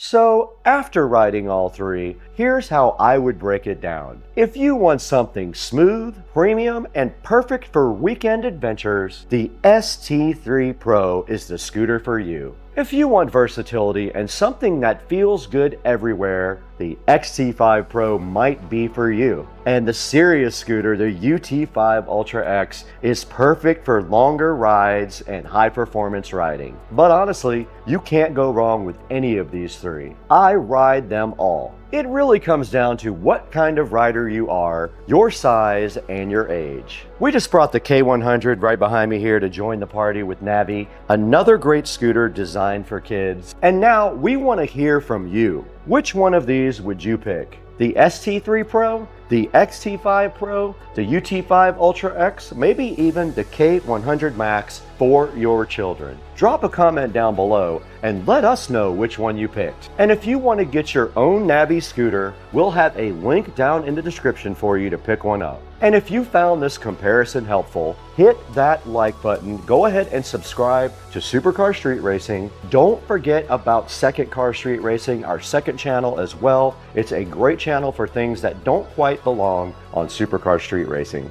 Keep that notification bell on also. We've got more content coming, more e-bikes, more scooters, more golf cart stuff, more tech reviews, and of course, car material as well. Thanks for watching, everybody. Good luck with your scooter purchase. Let me know what you bought, and I gotta get out of here. Joe, when I exit over there, turn the camera off.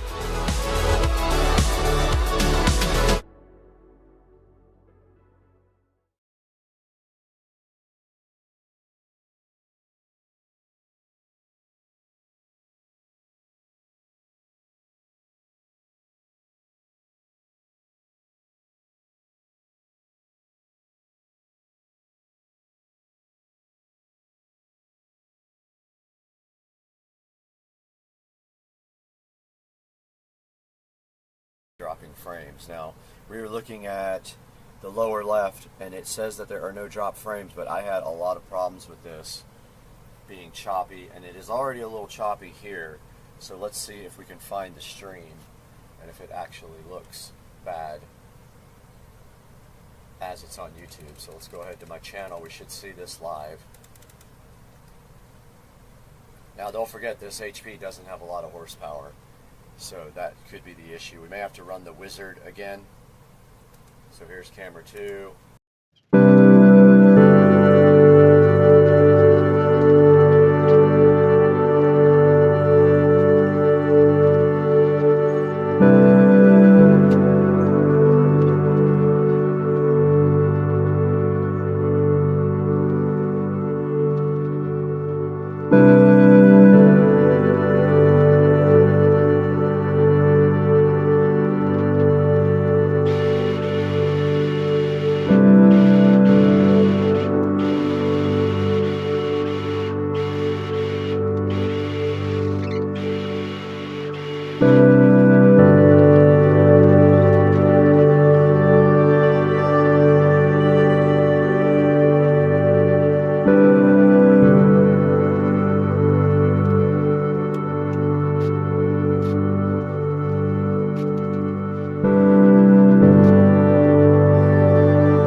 We got this Wi-Fi security camera, we got a guitar, we got the Wi-Fi security camera, and we got the peel satisfaction. That peel sat is so good. That peel is so good on the camera with the guitar. Guys, so they just left and they did the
Guys, so check it out. Dude, look at this. So 24 hours. Yeah, 6 o'clock yesterday to today, but I put the second hose in like midday today. So it's like probably 10 minutes away. All right, guys, I hope you enjoyed the video of the acid wash of the pool. Just giving you guys a little outro here because I forgot to record it earlier. But here is the pool all filled up. And that took about 24 hours to fill. But about, I would say, halfway through the day, I put a second hose in. So yeah, so there is the finished product. And I also cleaned the pool deck and put away the hoses and replaced some of the pavers that got stained. And that's going to do it for today. Hope you guys enjoyed it. See you again soon. Alright guys, welcome back to the channel. And I have a little update for you guys. I have been working super hard on the studio today. I put in 12 hours and I have done quite a bit. On this side of the room, all of the foam board insulation is done, so half the room is finished as far as the insulation goes, and that is also the wall covering. And then the sound deadening tiles are up on this wall and partially up on the ceiling.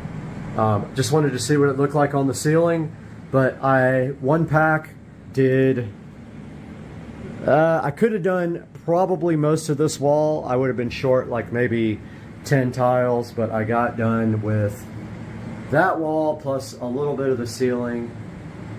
I got the air conditioner put in. I was super scared to do this because I had to cut a hole, and yes, I like it low. It doesn't take up any of my wall space at all. I love it down there.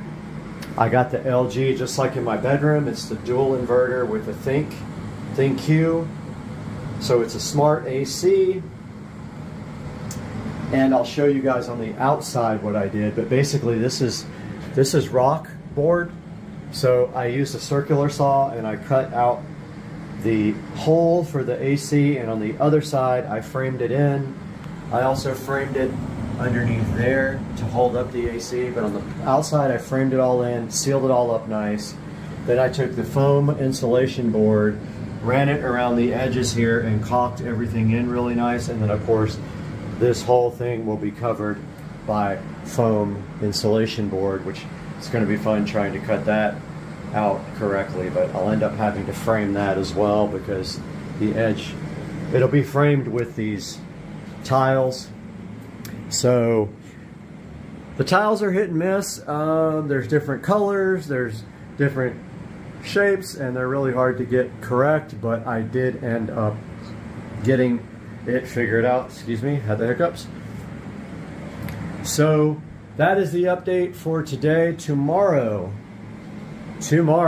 my plan is to continue this wall here. So I am going to attempt to cut this wall. Now I don't know if I'm going to attempt to do that top part as well at the same time, or just make a cut and another cut. It's easier just to cut twice, and now that I know my jigsaw can do it with a dull blade, that's how you cut these foam boards. You grind all the teeth off of a jigsaw blade and then you cut the foam tiles with that. I do have some challenges tomorrow though. I'm gonna have to watch out for a wall box I gotta put in there. I gotta make sure that I have things noted because I have to cut holes later. I've got that Ethernet and HDMI to worry about, that plug, and this double wall box. So I've never done a double wall box that's already recessed, and I'll of course have to bring out the switches with an extension, with those little extension things. I will have to worry about my Echo Show 15, which is going right there. I got to do that tomorrow. My goal tomorrow is to get at least this wall and this wall done. I can't do the ceiling until this wall is done because the ceiling is booted up against it right there. So yeah, that is my plan for tomorrow, and I will show you guys outside now what I did. So outside of the studio here, you can see it's all lit up nice, and I did the lighting when I built it. But I framed in the AC and it's sitting on favors. Just like that, it's fine. Frame that in, I'm waiting for all that to dry so then I can do the bottom board. But for right now, everything is nice and watertight just in case it rains. It's not watertight underneath, but it's not supposed to rain tonight. So tomorrow morning I will come out and put the bottom board on. I literally was waiting for these guys to dry before I did the bottom board. And the reason is I couldn't figure out how to prop everything up because I'm not screwing anything to the walls. I'm using caulk to put everything in. There's the rest of my foam insulation. So yeah, this AC unit, even with half of the insulation in the office, the AC unit today was able to get the room down to 60 degrees. It's a 10,000 BTU. I ordered a 9,500. They sent me a 10,000, so that's awesome. I got extra for free. This is an example of me cutting in the foam tiles around the outlets. I did it also behind the television. I cut in everything back there. I had the Govee immersive LEDs for this TV. They're not going to work out because you can clearly see them when you walk in the door right here. So unfortunately, that TV is not going to have immersive lighting. These two will. That one I haven't decided yet. That's only a 32-inch. So we got time to worry about that. But yeah, big, huge update. It is bedtime. I have to get to bed. I have been in here for 12 hours. I'm beat. I'm going to jump in the shower after I upload this video and I'm going to get to bed. Guys, thank you for watching. Please like and subscribe. Hope you like the studio. Can't wait to do live stuff from in here. Super hyped. We'll talk to you guys tomorrow for another long day. Hello. Hello. Hello. Hello. Hello.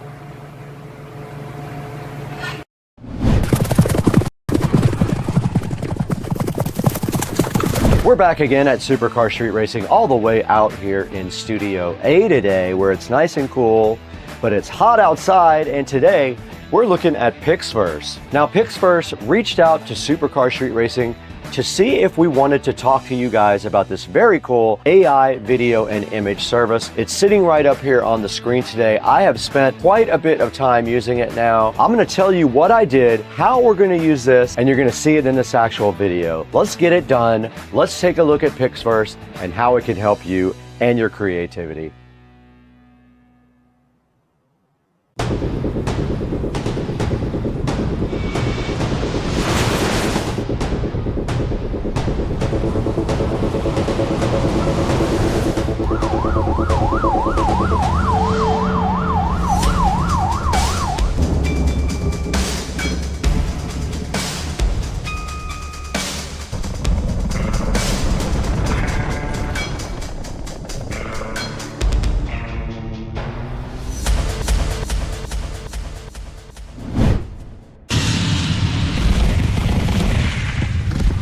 Back in Studio A once again with Supercar Street Racing. I'm so happy to have you guys in the studio with all the fly lighting and cool equipment we have in here. And today, Pixverse reached out to us to see if we were interested in working with them on the Pixverse AI video and image generation tool. And it's sitting right here in the background, and I have spent quite a few hours with it. I made some cool things that you're gonna see today in this actual video, and I might even switch from my traditional AI program to this. Now, as you guys know, if you watch my videos, I use AI a lot in them to add a little bit of fun to the videos and kind of as bumpers and on the opens. So I spent a lot of time working on this on camera for you guys. So the first thing we need to do is go ahead and throw it back into Studio B, where we can take a look at all the cool features of AI in Pixverse. Okay, we're here today with a new sponsor. Pixverse reached out to us and wanted us to show you their very cool, very creative website where you can do so much with AI video. So we're gonna go through the first part of this right now, and that is image or text. So let's get our prompt up here. We're gonna paste our prompt right here. So I pasted this into the prompt area, and then all we have to do now is just give it some sound. You can see I've created some stuff already. So it's in the queue now at 3%, and there is the final product.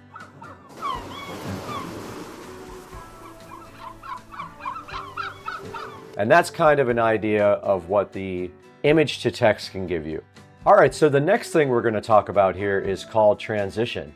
Basically, you give it a first frame of video and you give it a last frame of video, and then you describe what happens. If you look on my screen right here, I basically took a picture of the astronaut on the moon. That was my first frame.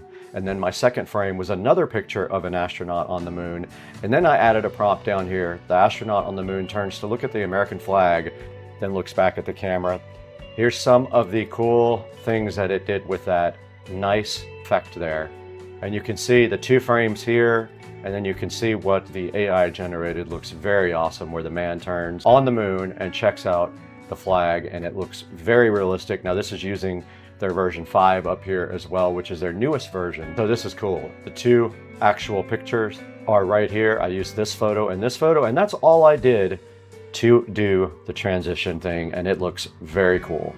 Okay, so now let's look at the extend feature of Pixverse. This is pretty cool. You can extend a video, and I am going to do that to one of the videos that I created already. All right, I am uploading a video that I created with another AI service. It did switch the resolution to match what we have, and we're gonna make it 8 seconds. Let's create it. It's gonna cost us 80 credits. So here's the prompt I used to create the video, and it stopped right there. Let's see what it's doing. It is done. All right, let's see what it came up with. It's supposed to extend this. A little bit of clipping there on my leg going up the ladder, and he's going up a ladder that doesn't exist now, but it did extend it. If we gave it a second shot, it would probably do better. But that's how extend works. It took my 5-second video and made it into 8 seconds. And technically you could take something shorter than that and also make it into 5 or 8 seconds. All right, sound I have not done yet. Apparently sound allows you to add sound to any video by describing the scene. So let's do that with the same video. The sounds of rockets taking off, and that is fast on that one for sure. And here it is, let's download it.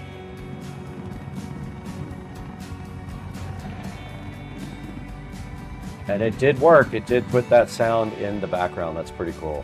You can also select to keep the original audio as well, and you can go in off-peak mode, meaning it doesn't cost you as much because you're generating in off-peak hours. So this next one will allow you to upload a video and then generate a script for it. So I'm gonna do that for this video that it created. So I'm gonna put this in there. This is the video that Pixverse just extended. I just typed in, the man is walking up the stairs, he's ready for a trip to the stars. And it is going to automatically pick a voice. Let's go ahead and create this. The man is walking up the stairs, he's ready for a trip to the stars. All right, it did The man work. is walking up the stairs, he's ready for a trip to the stars. And of course you can pick your own voice.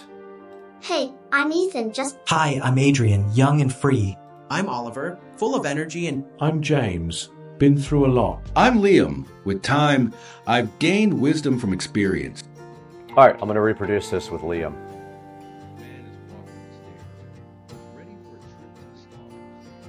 The man is Oh, walking it up made the his stairs. voice also. He's ready for a trip to the stars. All right, it did make him say it as well. All right, we're taking a look at Restyle right now. That allows you to upload a video and pick a style to change it to. For example, let's go back and upload a different video that we just worked with. I'm gonna upload this video, which was created with AI. All right, I uploaded another video of a Titanic-like scene, and all you have to do after that is pick a style, or you can customize it. In the style of a classic no sound movie, black and white. Let's see what it can do. All right, it is done. Let's see what it did. Okay, so that is how it decided to put this scene. Pretty cool, man. I love this. And now the last one I want to show you guys is the most important one for me. Now this is called character. This is what I use the most for my videos. This allows you to upload a character reference and then explain what the character is doing, and it will create video for you. We're going to go ahead and use that. We'll call it Brad. We did create it, so now all we have to do is grab him, Brad1 right here, and go ahead and hit create. It will cost us 80 credits. And we're going to go 1080p. All right. Not bad. I like it. Let's go ahead and put that somewhere for later. But let's see what it can come up with for Captain Jack Sparrow as me. This is actually not bad. I'm going to add sound to that later. Let's go ahead and throw that in our folder too. Perfect. So good. All right, it is done. Let's see what it came up with.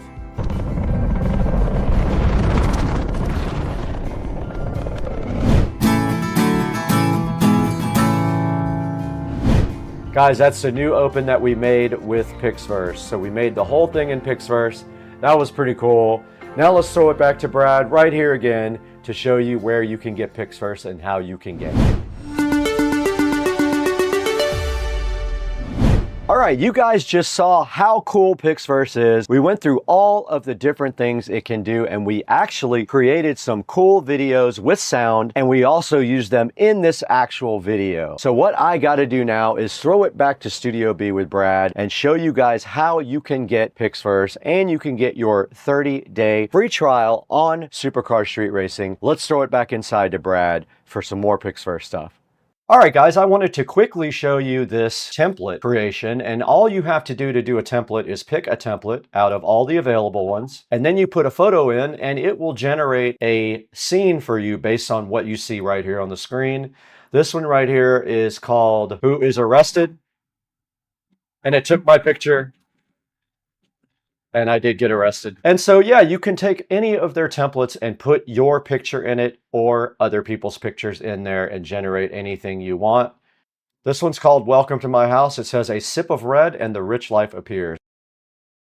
Now, also taking a look at the rankings, check out where Pixverse stands.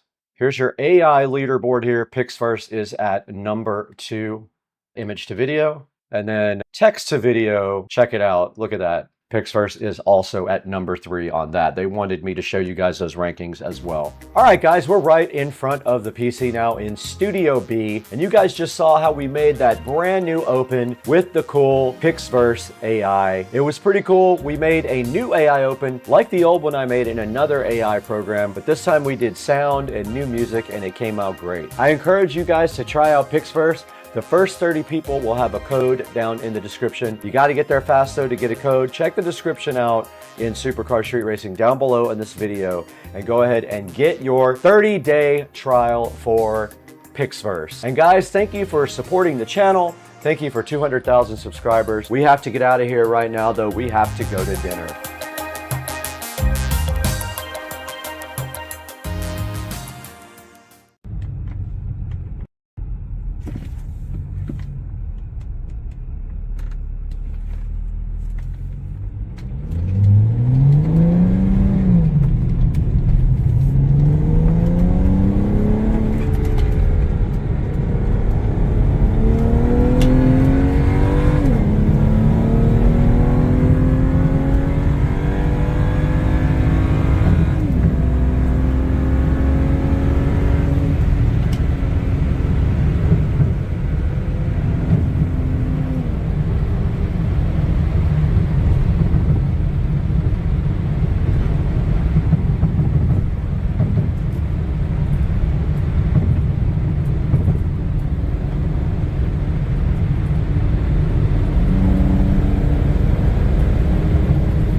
That new window peel sat is so good in your life, and you love the new window peel sat. That peel sat feels so good on the new window when you peel it, and you get the satisfaction on the new window peel with the satisfaction. And the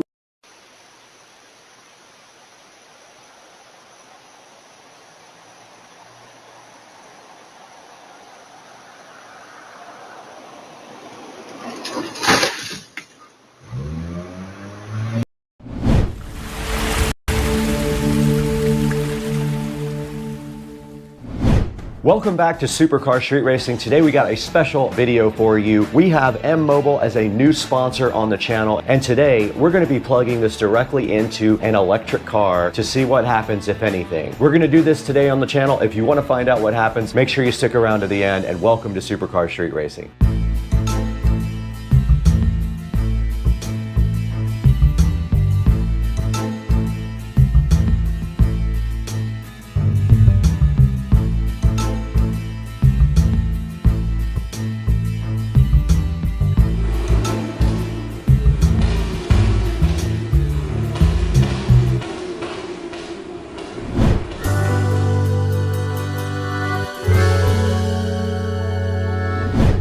You're back on Supercar Street Racing with Brad, and I'm so happy to have you on the channel today. And if you are a new watcher, I hope that you will do us a huge favor and hit that like and subscribe button and support the channel. Today on Supercar Street Racing, something special. We have M-Mobile as a sponsor on the channel, and their OBD2 Bluetooth adapter is right here.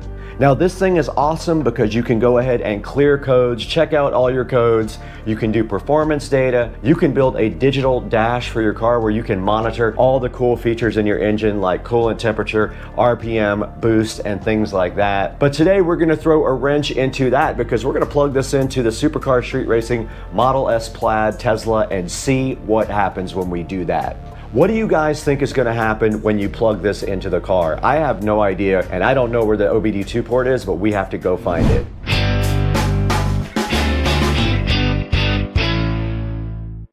The M-Mobile OBD2 scanner is sitting right here, so fly and so fresh for you, and we want to show it to you right here on Amazon. We have the page up right there. Now this thing is compatible with both iOS and Android. This is the 2024 version. It uses Bluetooth 5.4, so that is the newest Bluetooth standard available.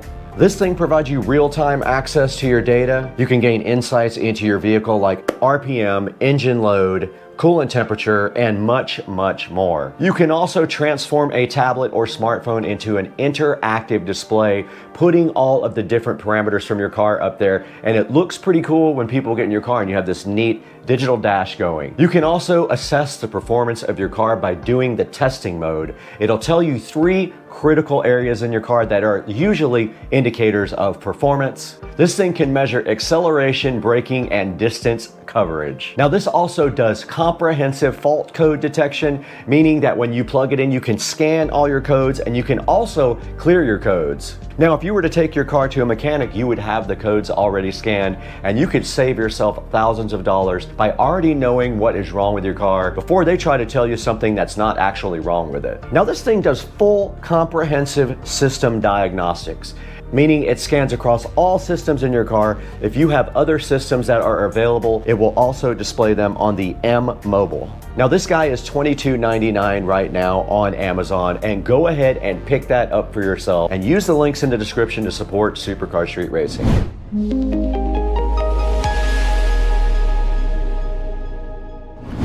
Out in the SCSR compound, awesome garage, and I know your question is there actually an OBD2 port on this car? Well, I didn't check, but I heard that there was one near the gas pedal. I put a light in there without checking because I wanted to do it live. No, we'll do it live!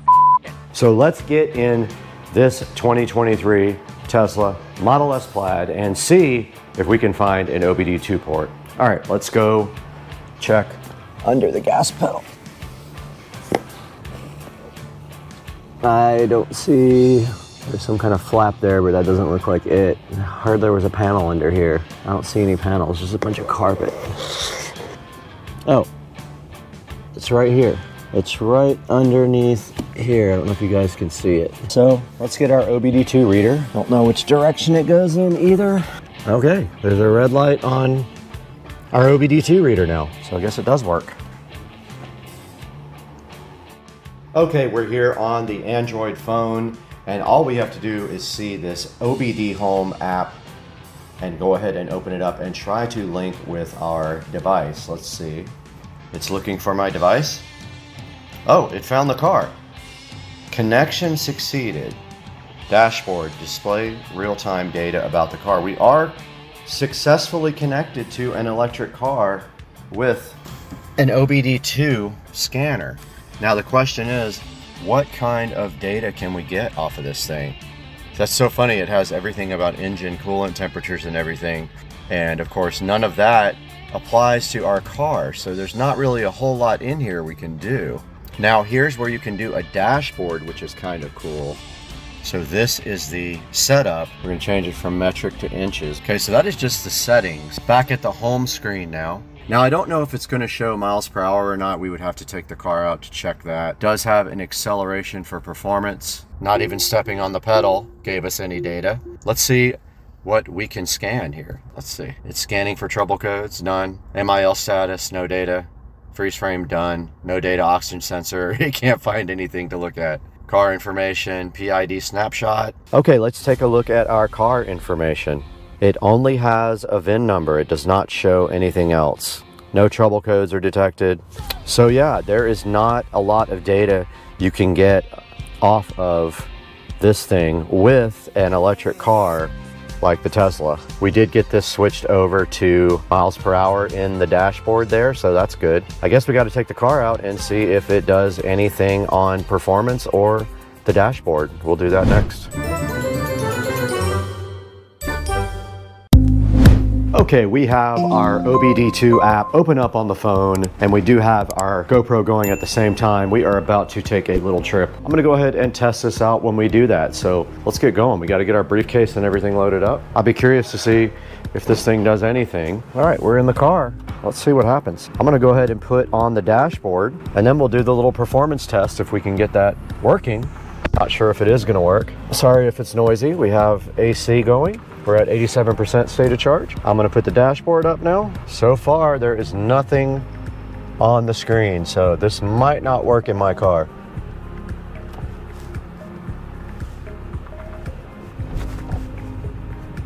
And you can see we have no readout. We have no readout on our app here for speed at all, so this does not work at all. So you cannot get any data from an electric car. That is what is going on here.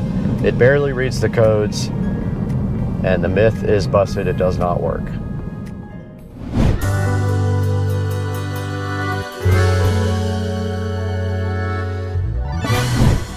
All right, guys, we have busted the myth, or maybe there was never a myth, I might have made that up, that you can put an OBD2 card reader into an electric car and actually get any data. You can get some data, but you're not getting a whole lot. All you can get is basically your car VIN number, and that is it as far as my car. Now, another car might do something different, but my car only shows the VIN number. We also took the car out and tried to do the performance testing as well, and you could see that we could not even do that because the car does not even read miles per hour. Now, it might have something to do with the fact that RPMs don't display either, because there is really no such thing as RPM, although the motors do spin up at RPMs. It is not like a conventional car. It is not going to read out on your OBD2 app. And there are no codes displayed either. I thought there may be a special something for OBD2 for electric cars that they would maybe adapt to the Tesla, but I'm sure there are some apps that do work with the Tesla. I have not investigated that. I know that Tesla has their own custom software for diagnosing the car. But like I said, we wanted to go ahead and try that for you guys to see if we could get anything out. Now, if you're wondering where the Tesla is, it is actually in the tire shop, because every time I drive the car, I have to run over something and get a flat. The same exact tire that was flat about 4 months ago is flat again, and they had to tow the car on a flat bed. That was when I went out on the trip earlier to test the performance. I went on an errand, and of course I was the only person in the road, and I hit something metal and it flattened the passenger side rear tire. So the car is in the tire shop getting a tire replacement. We appreciate you guys watching. Now let's throw it back into actually the office there with Brad for Supercar Street Racing and getting out of this video. Thanks again for watching. We will see you next time on the channel.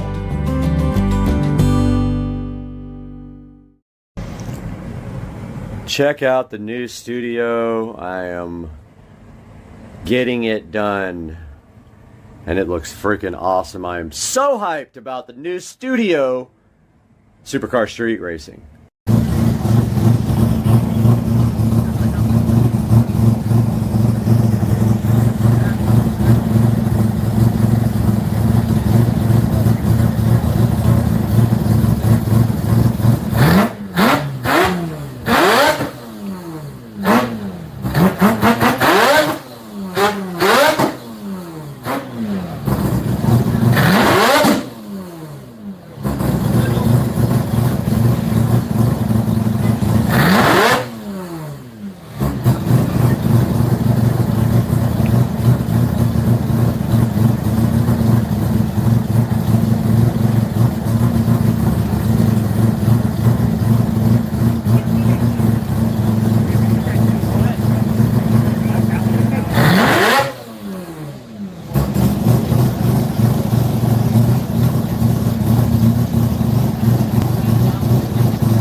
Hey guys, I'm out here in the garage. Here's the Lexus IS 300.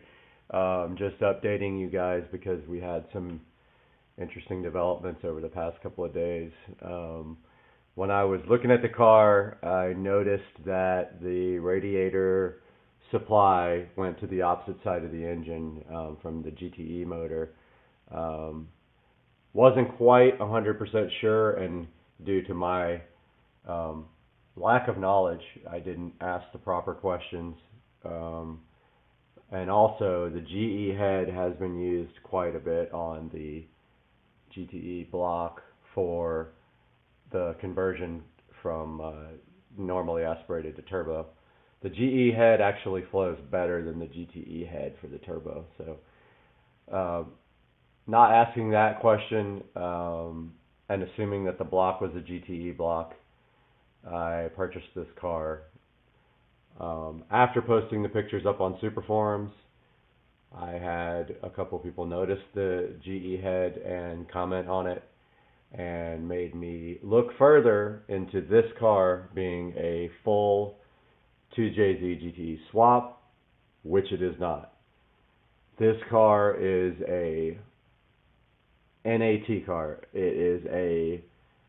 Technically it is a 2JZ GE engine that is built, fully built, and converted to turbo. Now, what are the positives and the negatives about this? The positive is that the GE head flows better than the GTE head. That would be the only positive. The negatives are that the twin turbo motor accessories don't fit the intake and exhaust manifolds.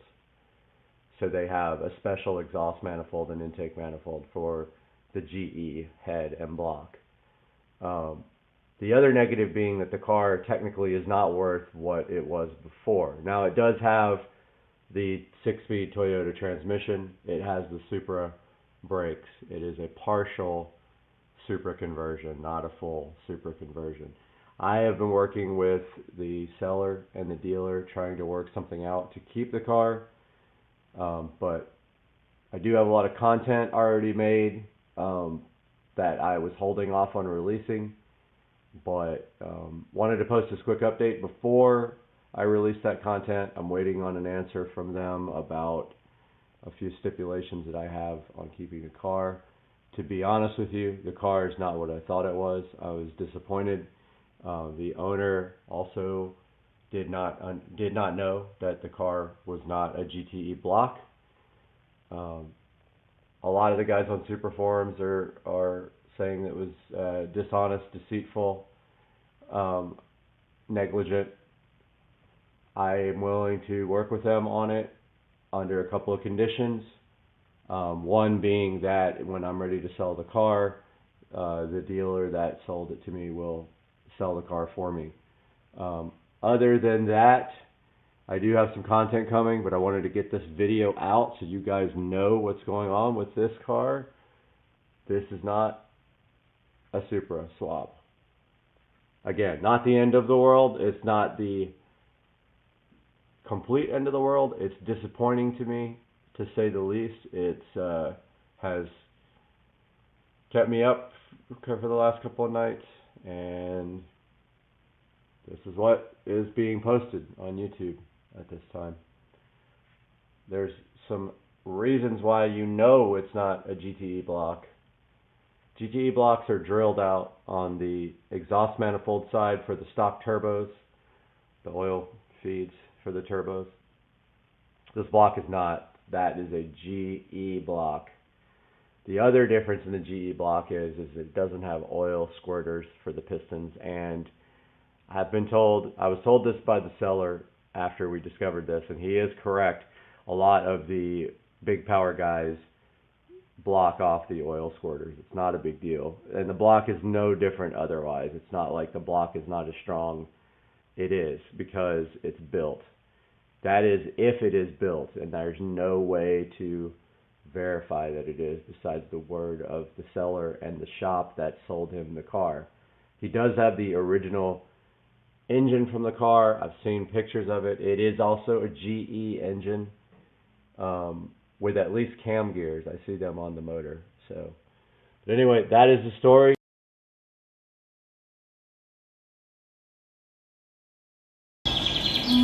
Bubba, get the toy, Bubba, and then Cat TV. You love the toys in Cat TV? YouTube star. What are you gonna do?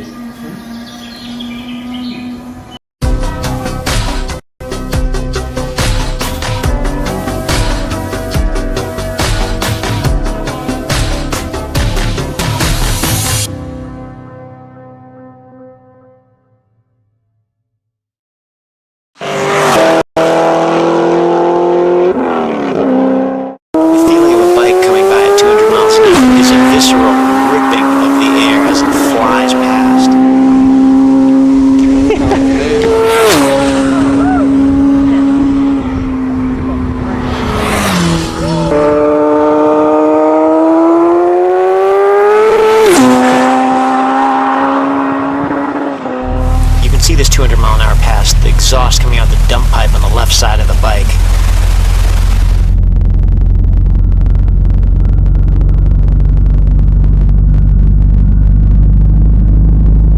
Turned it, huh? He blows my camera sideways.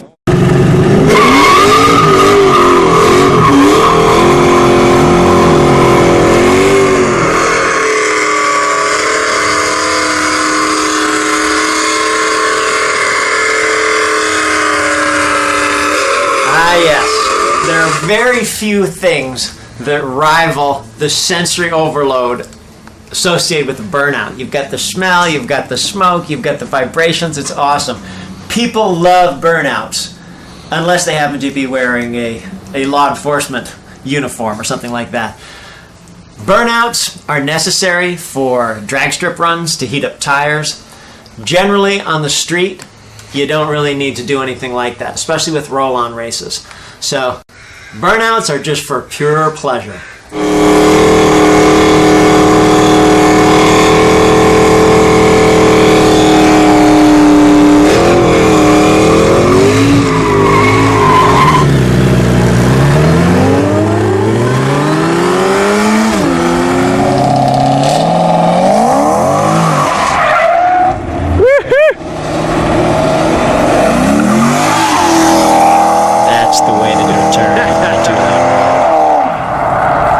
That's what we like to see.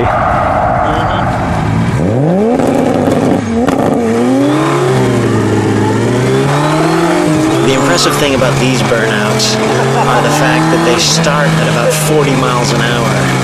So this black Supra has enough power to break the wheels loose at about 40 miles an hour, both wheels. It gets a little sketchy sometimes.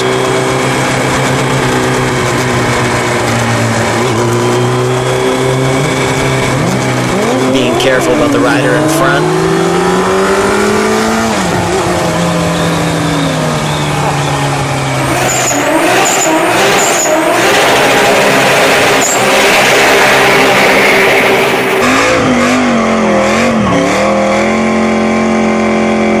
It's majestic seeing the smoke just pour off the wheels in the back and disappear behind the car.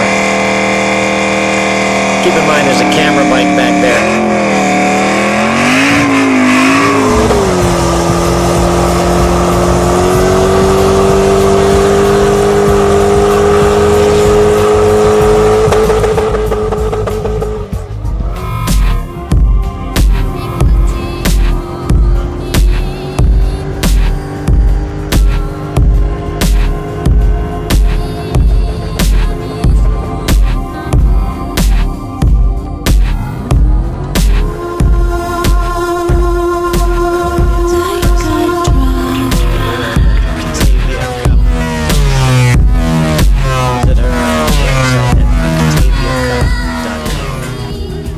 That burnout was seen by an officer perched at the side of the road about 5 miles away, so we had a little talk afterwards. Everybody drove away and lived happily ever after.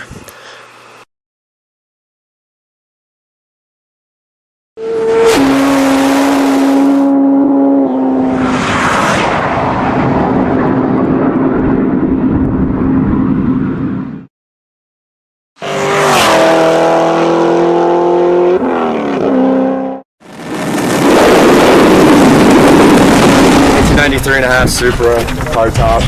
Very rare. There's only a few hundred hardtops made in that year. Running 74 millimeter innovative turbo, 1000 cc fuel injectors, and I have 264 cam springs and retainers on the stock motor.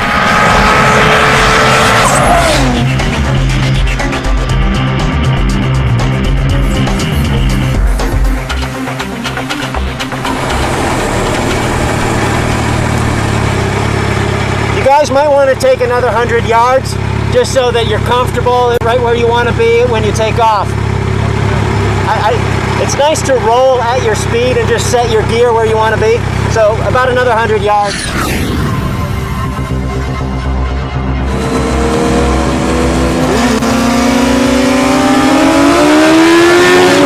This is a great matchup.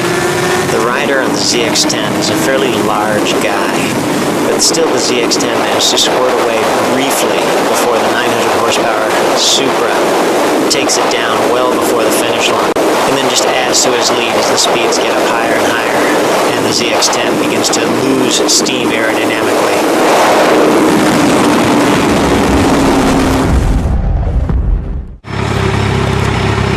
I think that boy has about 900 horsepower. That was nice. That was actually really good. You just squirted past him, and then he was trying to hold. You're losing, you're gaining ground just a little bit, and then he just took you in.